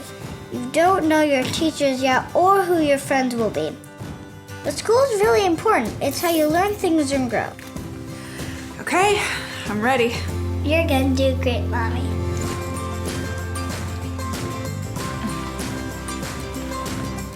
For you, for them, Clark College. Get started today at clark.edu. When it's your job to protect the world's greatest nation, it's your responsibility to solve the world's greatest challenges. This is why we search for the best and brightest, why we train for every eventuality, on land and water, in the air, space, and even cyberspace. We operate in a complex world with one simple mission: win.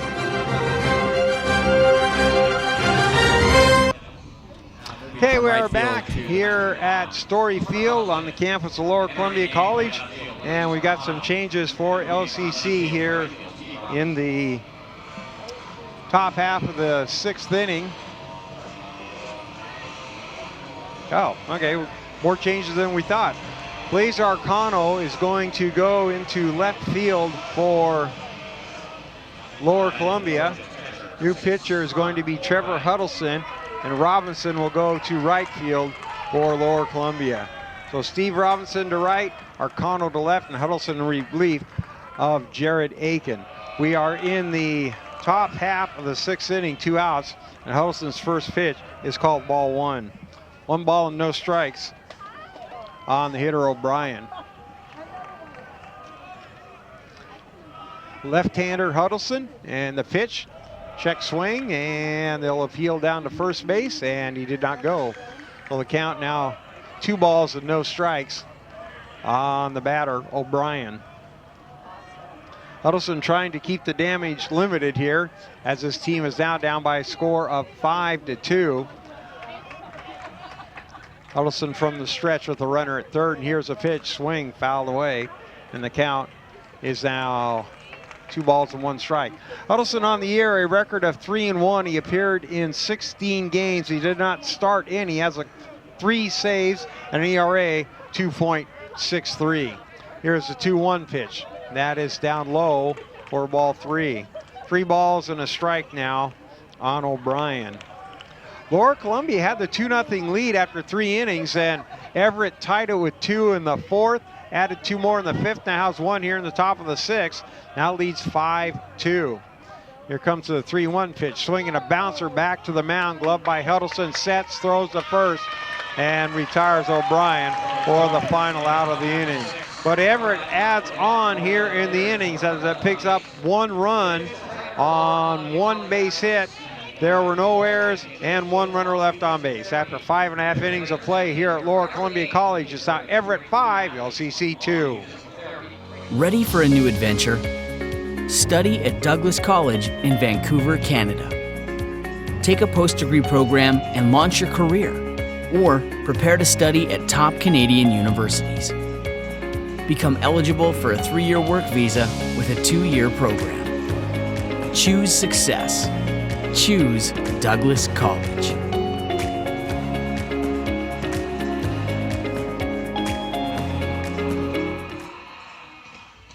Look, baseball's a numbers game. A 570-foot home run at age 15, 31 homers in 66 games. First front cover at 16. Number 1 overall draft pick. Majors at 19. Over 100 home runs is 34. On-base percentage at 340, then 368, then 460. 4-time All-Star, beating 9.2 million ballots. 30 out of 30 MVP votes. Chasing 762, 4256, 2297, 3562. You're 220 at age 23. But kid, just remember, no number sounds as good as this.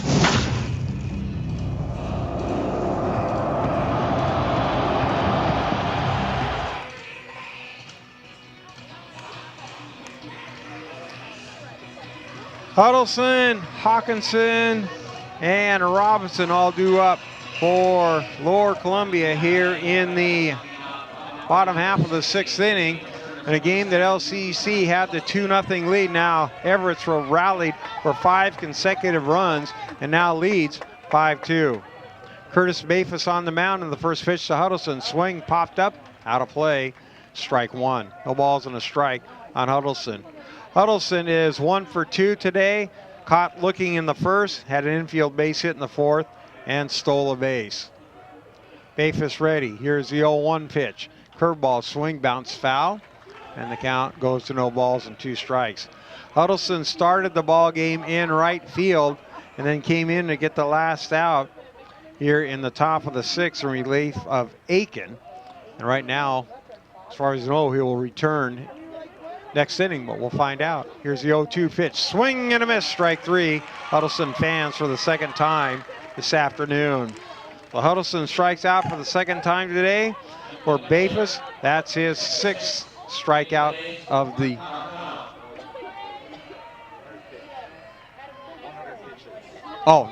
okay.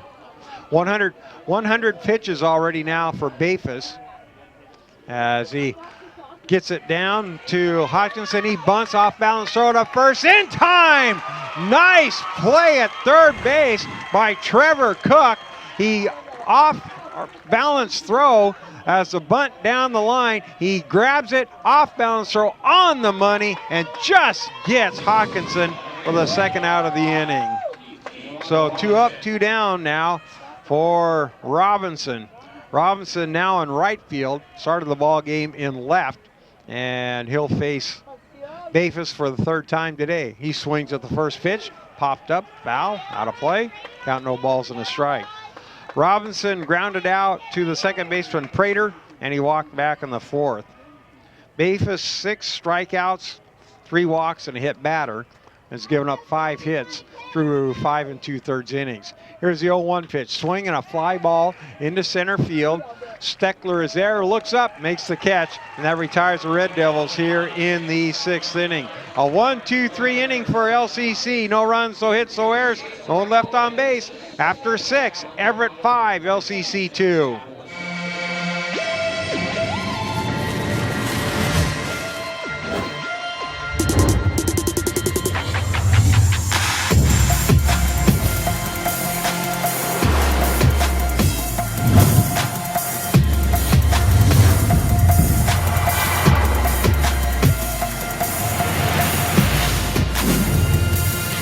and we can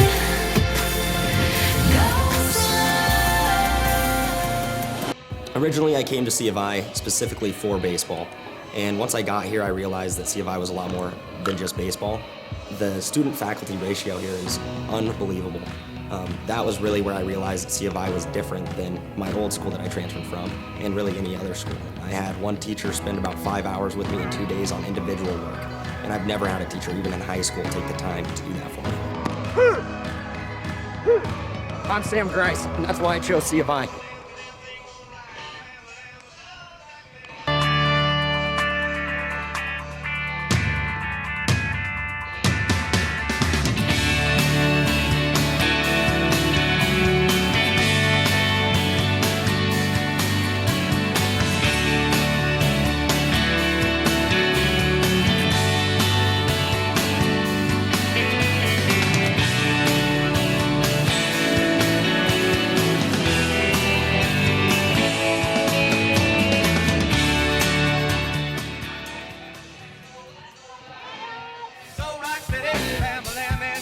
For the Trojans. We move to the top of the 7th inning in the NWAC Baseball Championships, game number 14, Everett and LCC. And Everett will step to the plate, and the first batter, Daniel Head, swings at the first pitch for strike one.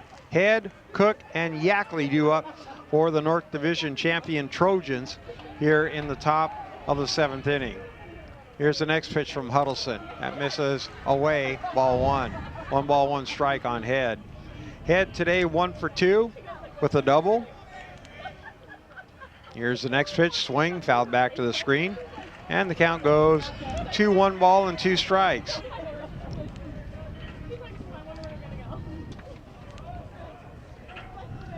Huddleston in relief of Aiken. Here's the pitch, swing and a high fly ball.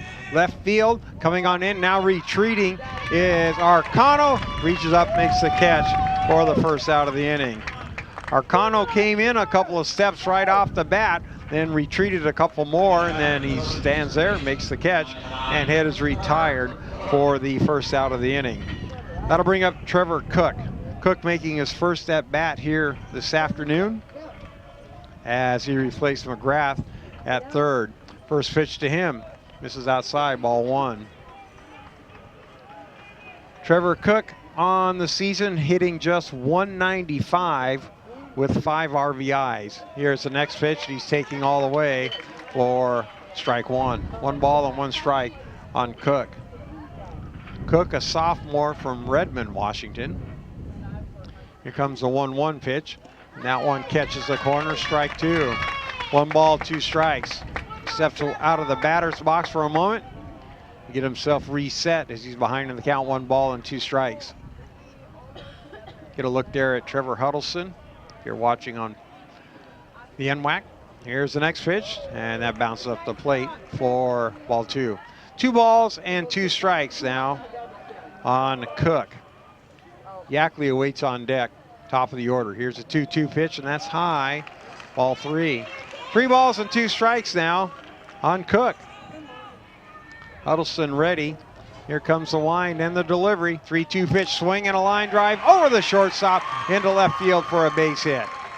Down to first base goes Trevor Cook on the 3-2 pitch. Able to line it softly over the head of Conklin. Played on a hop by Arcano in left field. And we'll go back to top of the order. So Yackley now up for Everett. Here in the 7th inning, he takes a couple of practice cuts. He has 1 hit in 3 official at-bats today. Grounded out to the second baseman his first at-bat, struck out in the 4th, and the 2-run single in the 5th inning, which at the time gave Everett the 2-run lead, which is now a 3-run lead after the double by Anderson in the 6th.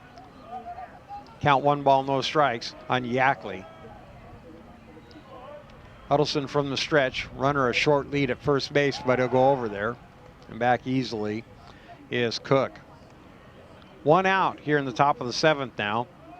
And Everett up by a 3 spot.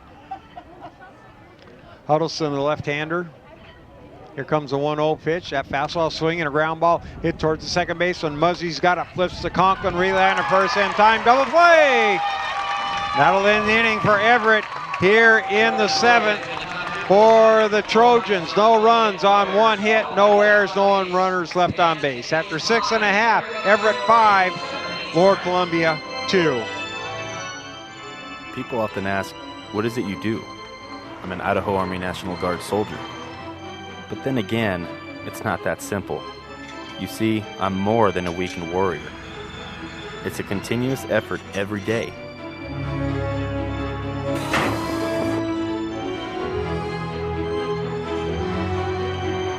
Yeah, there's extremely long hours, but it's worth it. I love my job. It's like anything else. My profession is whatever I want to make of it.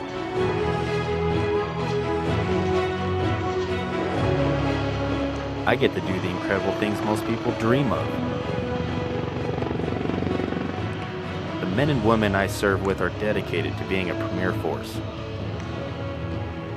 It's amazing when you see my entire unit work together. When push comes to shove and we receive that order, we put steel on target.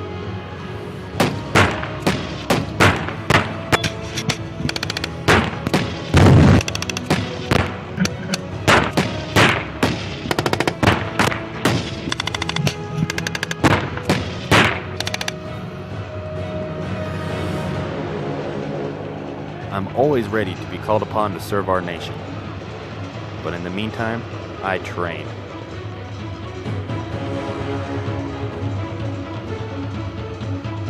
Present. I serve and protect my neighbors while defending their right to freedom. I'm an Idaho community asset that stands among our citizens. The boundaries I once thought I had are continuously tested and broadened. So there you have it. People will not always know who I am or what I do. But that's all right, because I do.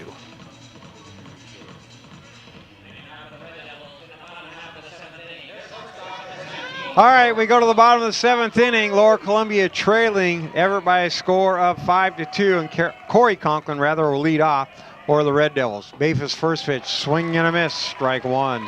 No balls and a strike on Corey Conklin. Conklin today a single in the 3rd, scored a run, and flied out to left fielder head back in the 4th. Bafus gone the distance so far. Here's the next pitch, swing and a miss, strike 2. It's just like he was really struggling early in the ball game, Bafus, and after he got out of the 1st inning, got a little bit stronger, struggled again in the 3rd, but since then he's been pretty good. Here's the 0-2 pitch, and that swing or pitch on the outside corner, strike 3 called. Conklin fans for the first out here in the 7th inning of play. For Bafus, his 7th strikeout of the ball game. And be sure to check out the NWAC on Twitter, Facebook, and Instagram for all the latest NWAC news. Also visit nwacsports.org for the most recent information on schedules, scores, stats, and more. I'll go back to the top of the order for LCC and Ricky Muzzy. 5-2, Everett on top. First pitch to him. Takes the pitch, outside edge, strike 1. No balls, 1 strike on Ricky Muzzy. Muzzy today is 1 for 2. Walked in the 1st, singled and scored a run in the 3rd, and flied out back in the 4th. Bafus has allowed just 5 hits here today. Here's the next pitch, and that's inside and low for ball 1. Bafus, 3 walks, 7 strikeouts, hit a batter.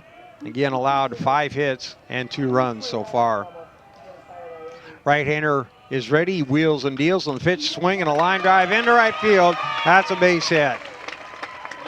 Well, Muzzy, a solid base hit into right field, the opposite field base hit, and Lower Columbia has a runner on base with 1 out in the 7th inning of play.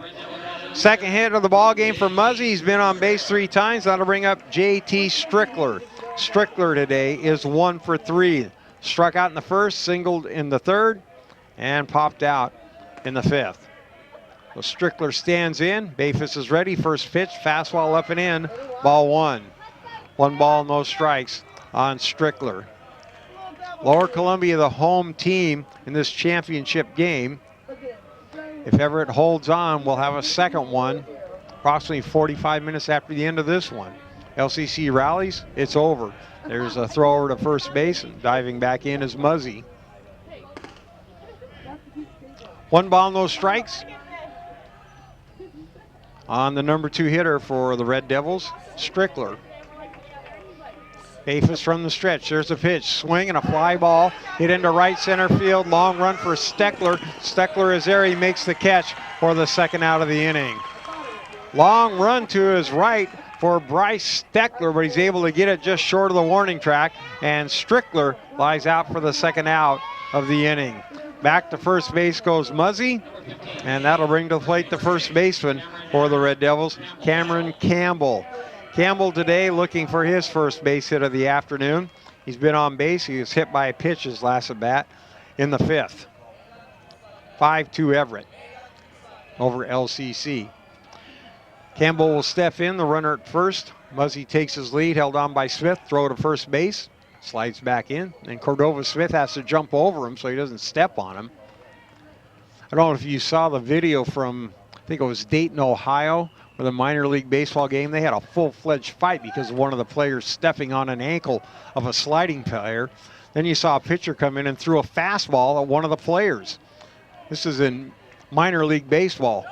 Pitch catches the inside corner, strike 1. I think it was Dayton. I don't remember who the other team was, but I saw the video and saw the kid standing there and throw a baseball right in the middle of a baseball fight. That's something I'd never seen before. I imagine the suspensions and the fines will be huge on that one. Here's the 0-1 pitch, swing and a miss, strike 2. At least Cordova Smith tried to avoid Muzzy and stepped over him, which is the right thing to do. There are some baseball rules, and one's not stepping on a kid who's down on the field. Well, Campbell looking to come up with a 2-strike, 2-out hit. And here's the pitch, curveball swing and a bouncing ball hit to the shortstop. Anderson's got it, flips to Prater, and out at second base is Muzzy, and Lower Columbia is retired here in the 7th. For the Devils, no runs, 1 hit, no errors, 1 runner left on base. After 7, Everett 5, LCC 2. The Guard has over 50,000 wheeled vehicles in action. The vast fleet of Humvees, troop transports, and fuel tank trucks are always moving soldiers, gear, and equipment around the world, or delivering aid to civilians during domestic emergencies. Transport operators are essential in getting the Guard to where it needs to be.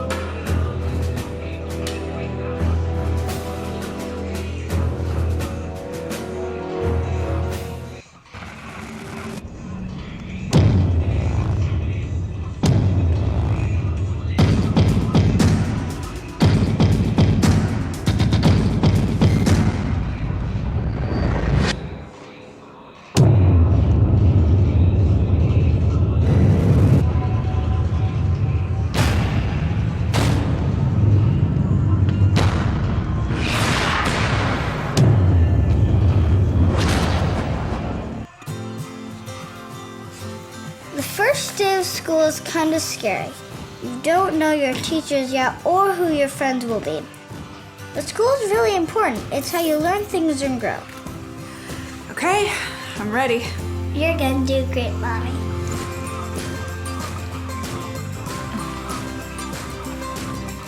For you, for them, Clark College. Get started today at clark.edu.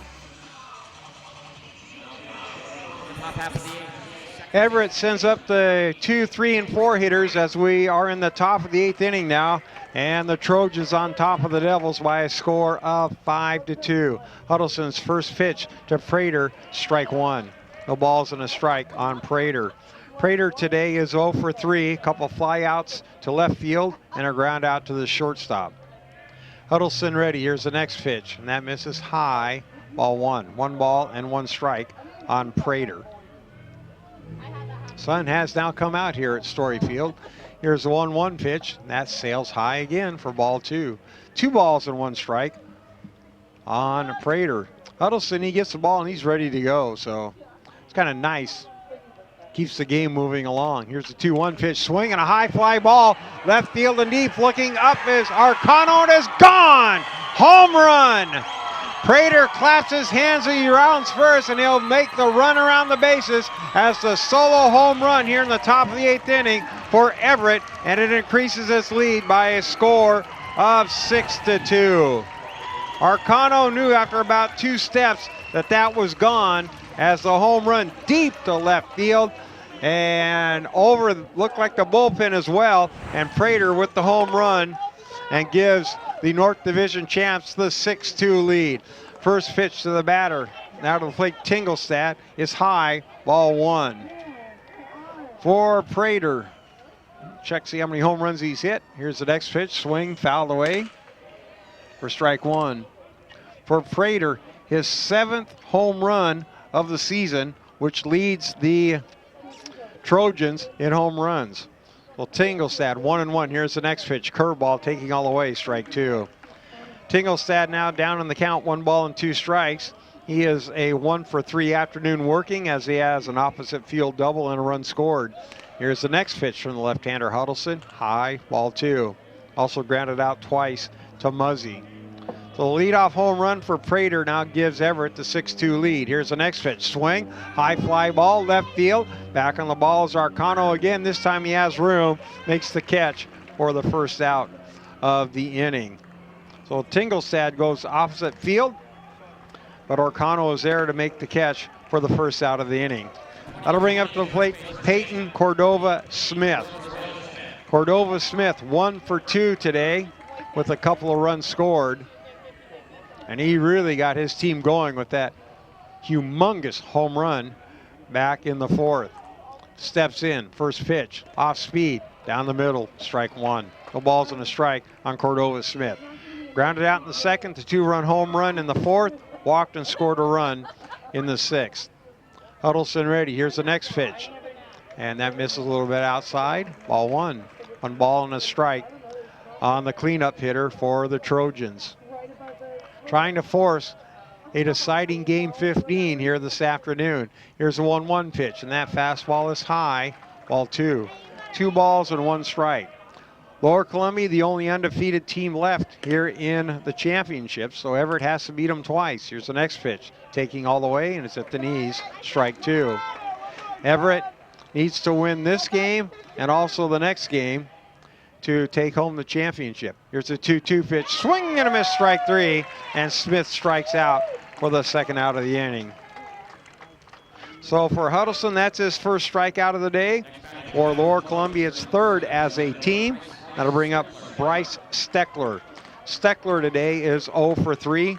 Grounded out to Muzzy, popped out to Muzzy, and flied out to the center fielder Sandstrom. First pitch to him is a fastball, a little high, ball 1. 1 ball, no strikes on Steckler. Here comes the 1-0 pitch. Fastball, swinging a bouncing ball. Hit to 3rd off the glove of Barkus. Fielded by the shortstop. Throws on a hop, not in time. So the 1 hopper off the arm of Barkus, and that'll be an E5. Oh, that's the first, I believe, error of the ball game. It is. First error of the ball game by either team, as Barkus couldn't make the play as he took a step to his left and he commits the error. That'll bring to the plate Anderson. Anderson has a base hit today, and he takes the first pitch for ball 1. Anderson flied out in the 2nd, grounded out to the shortstop in the 5th, and had the run-scoring double in the 6th, which at the time made it 5-2. Here's the next pitch. That's inside and low, ball 2. 2 balls and no strikes on Anderson. Lower Columbia led 2-0 at the end of 3, and since then, the Trojans have scored 6 straight runs, now lead by a score of 6-2. Here comes Huddleston's pitch, swing, fly ball, center field, moving over to his right is Sandstrom. Sandstrom makes the catch, and the inning is over for Everett. But the Trojans lead off with a home run and pick up 1 run on 1 hit. There were no errors, no runners left on base. After 7.5, it's Everett 6, LCC 2.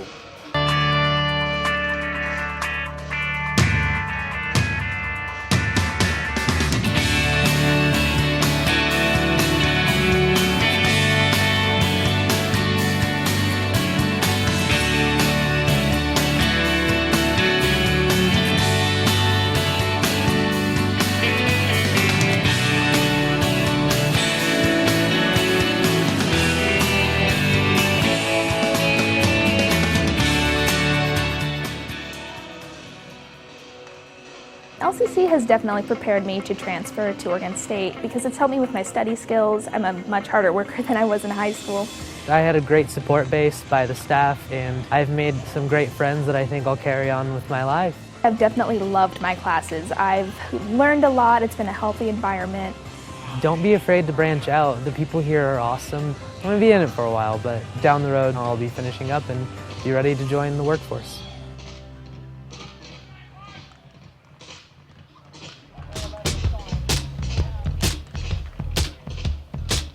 Well, Curtis Bafus's day is done as he goes 7 innings here this afternoon, gives up a couple of runs, both earned on just 6 base hits. He walks 3 and strikes out 7, and he's replaced by Ryan Sandifer as we start the bottom of the 8th inning. Sandifer's first pitch to Barkus is in the dirt, ball 1. So Ryan Sandifer is now in as the pitcher, the sophomore from Snohomish, trying to nail it down for Everett and try and force a second game here this afternoon. 1 ball, no strikes on Barkus. Sandifer is ready, and here is the pitch, swing and a slow ground ball hit towards Prater. He moves to his left, he's got it, and the out is recorded. Barkus rolled it over to Prater. Prater grabs it, throws to Smith, and Barkus is retired for the first out here in the bottom half of the 8th inning. That'll bring up Kyle Sandstrom. Sandstrom today, 1 for 3 afternoon, single in the second, stole a base, ground out in the third, then hit into a double play back in the 5th inning of play. Bottom of the 8th inning here between LCC and Everett. And Sandstrom will step in. Sandifer ready, first pitch, fastball high, ball 1. 1 ball, no strikes on Sandstrom. Infield plays him straight away. Outfield straight away as well. Comes a 1-0 pitch. Fastball, strike 1. 1 ball, 1 strike on the hitter, Sandstrom. Sun has now broken through here in Longview. Pleasant afternoon now. People starting to take off their coats and sitting out in shirt sleeve and short tops as well. I'm getting a little bit of sunshine here today. 1 ball, 2 strikes now on Sandstrom. Sandstrom will work from the full windup. Here comes the 1-2 pitch. Fastball off the glove of the catcher Connor Smith, and the count evens out at 2 balls and 2 strikes. Bottom of the 8th, LCC trailing by 4. And Sandifer trying to nail it down. Here comes a 2-2 pitch, swing and a bouncer, hit towards the shortstop. Anderson's got it, throws the first in time. Sandstrom retired for the second out of the inning. So 2 up and 2 down for LCC here in the bottom of the 8th inning. That'll bring up Trevor Huddleston. Looking for a challenge? Push yourself further. It begins when you enlist as a soldier in the U.S. Army. You'll be trained in one of more than 150 career fields and could even earn money for college if you qualify. To find out more, visit your local Army recruiter or log on to goarmy.com. Huddleston steps in, swings at the first pitch, pops it up in the infield. Second baseman Prater has it, and LCC is retired here in the 8th. For the Devils in the 8th, a 1-2-3 inning. No runs, no hits, no errors, no one left on base. After 8, Everett 6, LCC 2. The first day of school is kind of scary. You don't know your teachers yet or who your friends will be. But school is really important. It's how you learn things and grow. Okay, I'm ready. You're gonna do great, Mommy.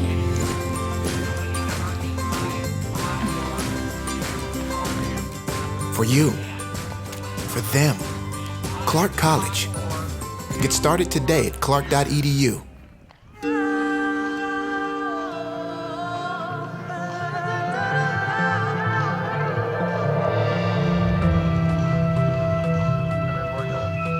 Station Portland on Space Ground 3. Ready to close down 2.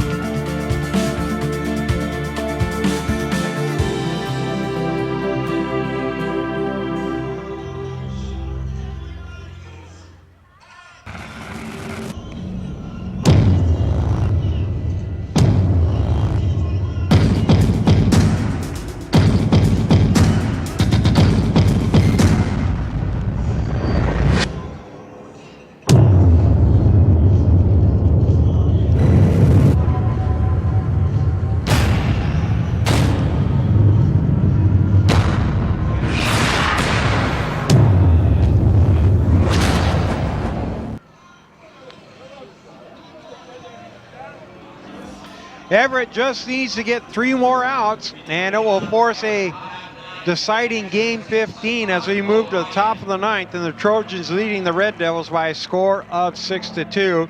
And for the Trojans, the 7, 8, and 9 hitters due up to face Huddleston.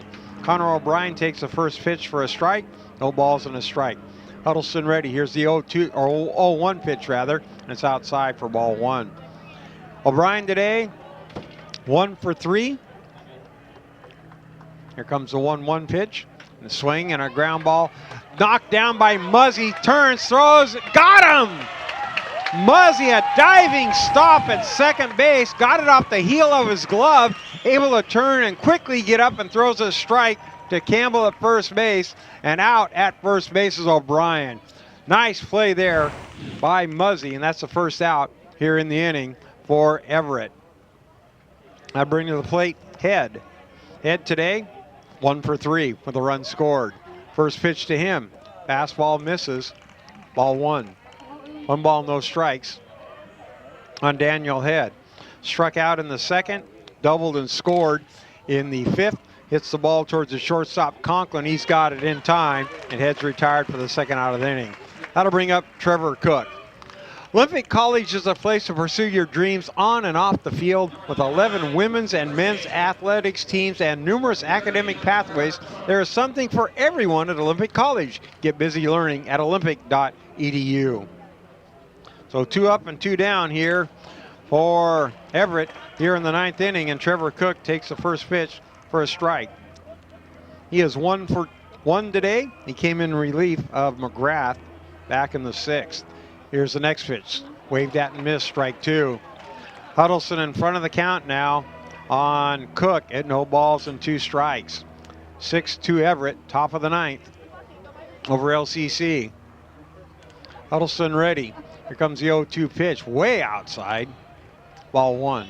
Looks like that one just slipped out of his hand. And a nice grab by Strickler.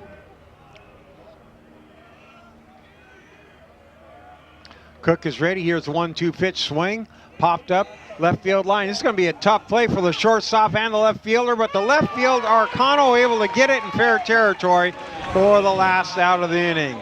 For the Trojans, a 1-2-3 9th inning, and we'll move to the bottom of the 9th inning. Your score is Everett 6, LCC 2. I absolutely love the culture of C of I. I think that it promotes excellence in students in every way. It pushes people to be just generally good, kind people.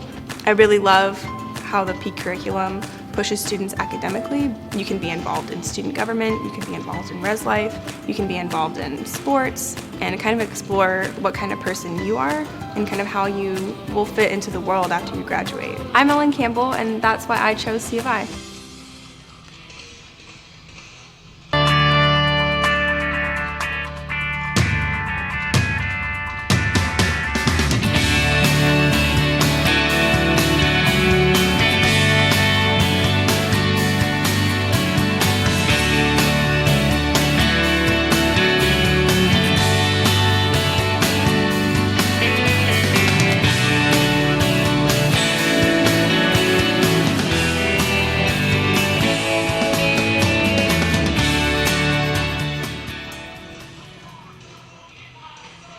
Ready for a new adventure? Study at Douglas College in Vancouver, Canada. Take a post-degree program and launch your career, or prepare to study at top Canadian universities. Become eligible for a 3-year work visa with a 2-year program. Choose success. Choose Douglas College.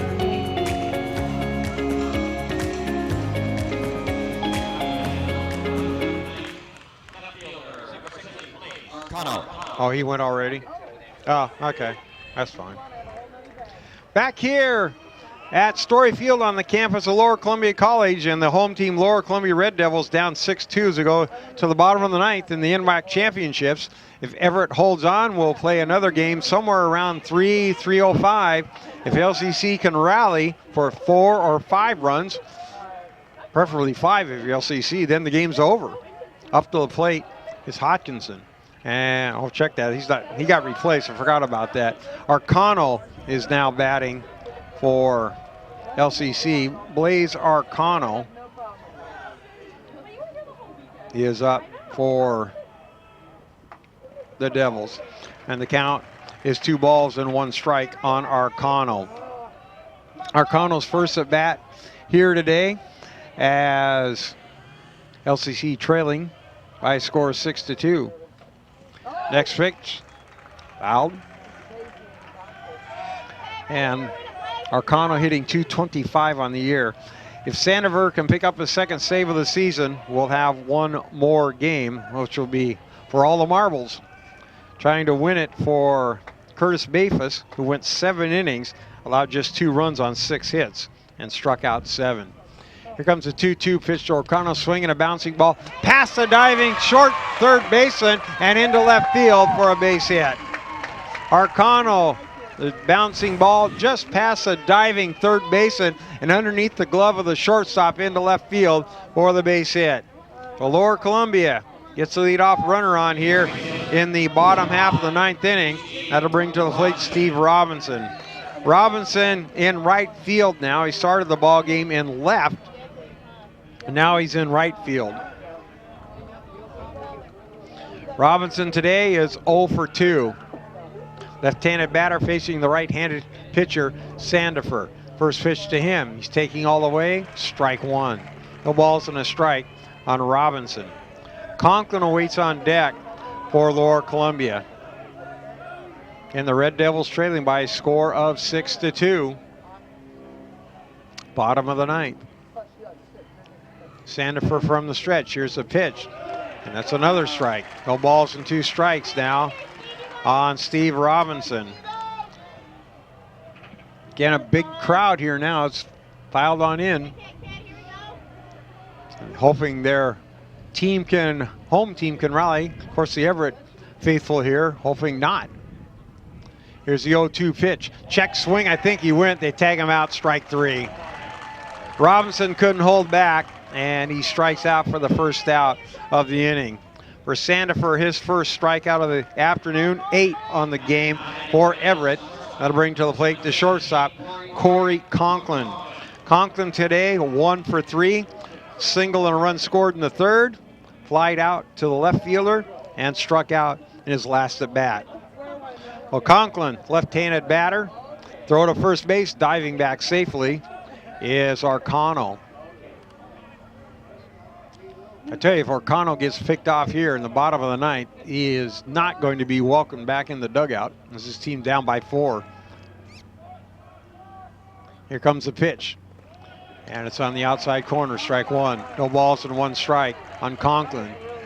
Obviously, Arcano is an important run, but if you get picked off down by 4, just not good baseball. Got a good lead there, first base, held on by Cordova Smith. Sandifer from the stretch. Here's the 0-1 pitch. Swing and a line drive into center field. That'll fall for a base hit. Arcano down to second base, and Lower Columbia has runners at first and second with 1 out here in the bottom half of the 9th inning. Well, the Devils with their 8th base hit of the ball game. Both teams now with 8 base hits, but the difference is Everett has 4 more runs.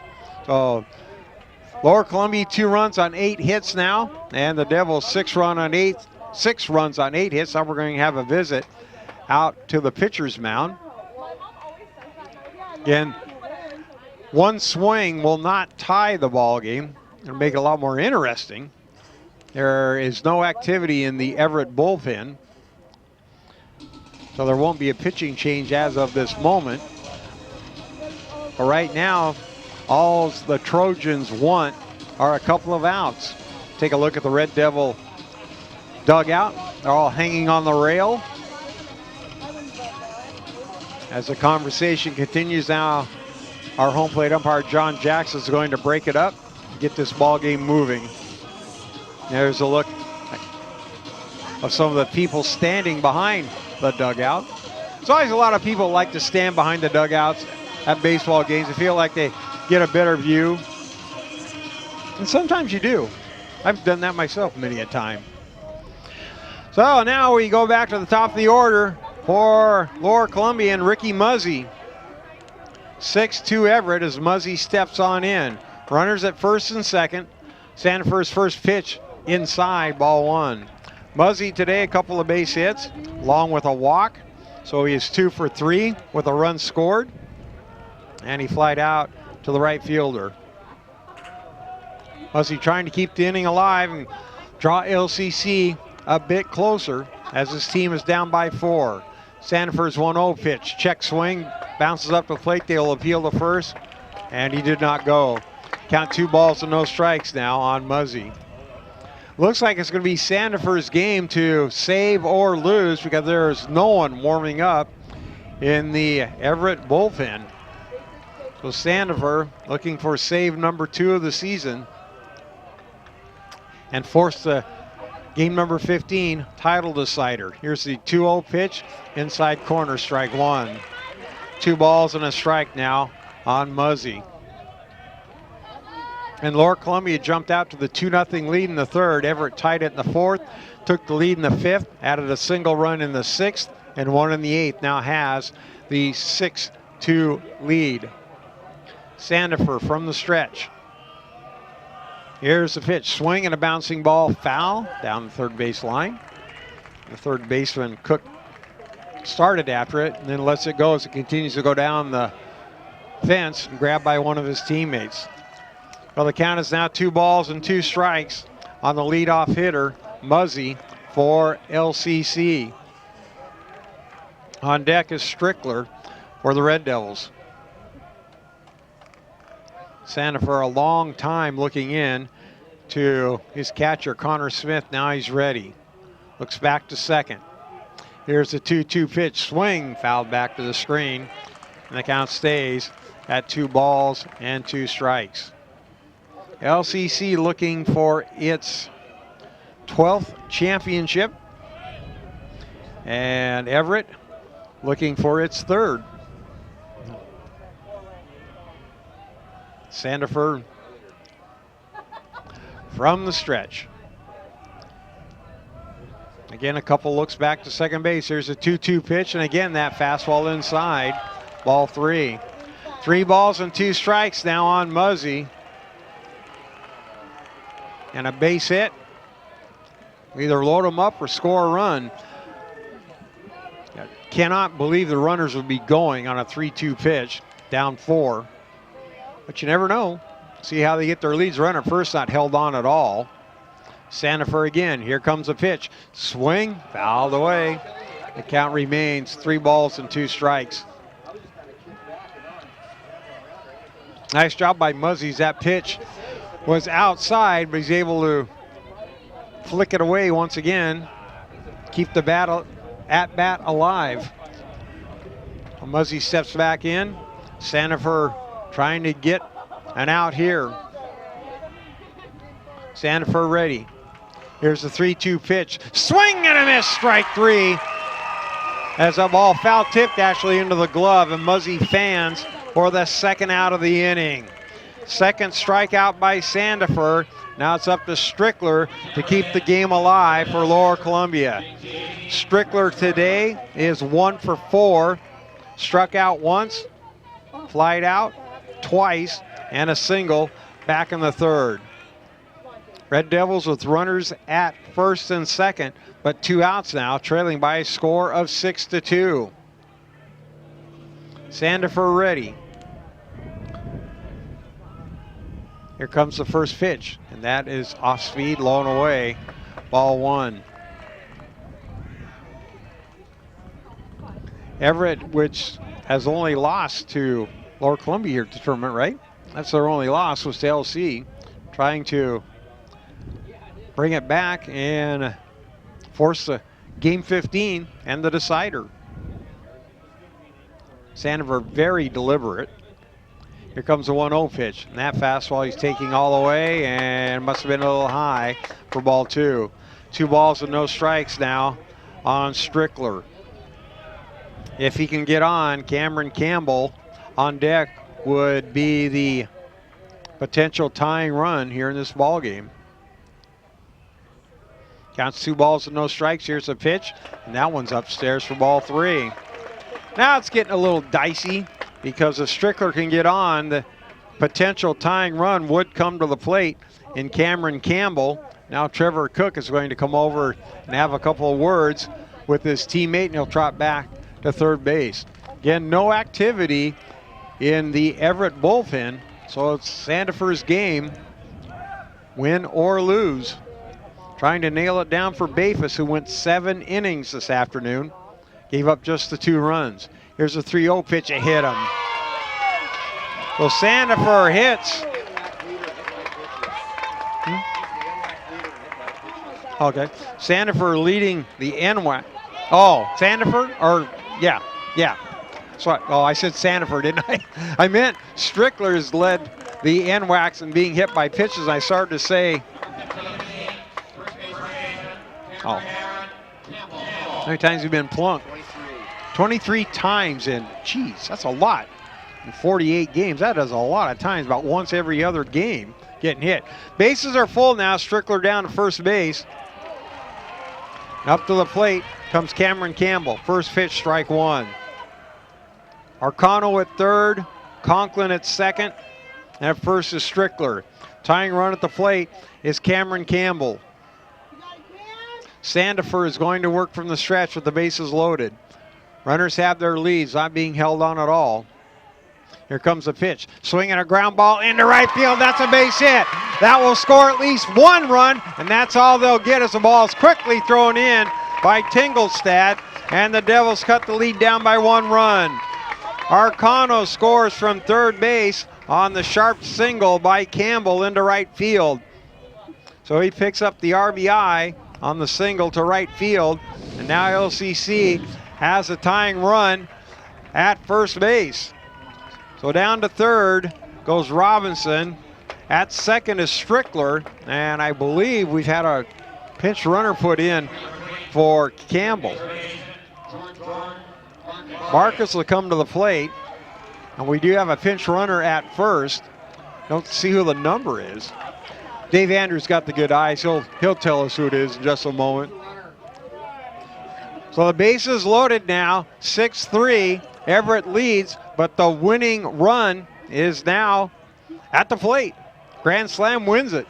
Here comes the pitch, and Barkis is taking for strike 1. No balls and a strike on Barkis. Barkis today is 0 for 3. He has an RBI back in the third, and he walked in the fourth. So he's 0 for 3, trying to cut the lead. LCC's got 1 run in so far, but there are 2 outs. No balls and a strike on Barkis. Here's Sandifer's pitch. He's taking all the way, strike 2. Looked like Barkis was a little fooled by that as he started, and then he held back. Now he's down on the count, no balls and 2 strikes. Again, the tying run is at first base, and Barkis, the winning run, at the plate. Sandifer will work from the stretch with the count, no balls and 2 strikes. And he looks home. Here comes the 0-2 pitch, swinging a bouncing ball off the foot of Barkis, and we got a foul ball. Runner down from third. Conklin was coming, but right off the bat, you could tell it was off the foot of Barkis. And John Jackson immediately killed the ball. Now he'll check to make sure he's all right, and then we'll be ready to go. So no balls, 2 strikes on Jordan Barkis, and Everett on top by a score of 6-3, but the bases are loaded. 2 outs, 2 strikes on Barkis. Sandifer ready. Here comes the pitch. Fastball swing popped up. That might be in trouble. Shortstop going out. Here comes the left fielder. He dives. He makes the catch for out number 3. Daniel Head just comes barreling on in at the last moment. He dives and makes the catch as that ball right in the triangle. He calls off the shortstop and makes the diving catch, and we'll have a game number 15. Head the game-saving catch as he extends all the way, denies Barkis a base hit, and we will have a game 15, a deciding game 15, as Everett has defeated Lower Columbia. here in the bottom of the 9th inning for the Red Devils. 1 run on 2 base hits. There were no errors and 3 runners left on base. Your winning pitcher today was Curtis Bayfuss. The loser was Jared Aiken, and we will have one more game at about 3:15, I believe. 3:20 will be the first pitch, and that'll be a winner-take-all game as Everett will take on Lower Columbia. Your final score in game number 14 here at Story Field, here at the Lower Columbia College campus. The Everett Trojans 6, the Lower Columbia College Red Devils 3. Join us again at about 3:20 for our next game. Till then, this is Vern Foster. So long.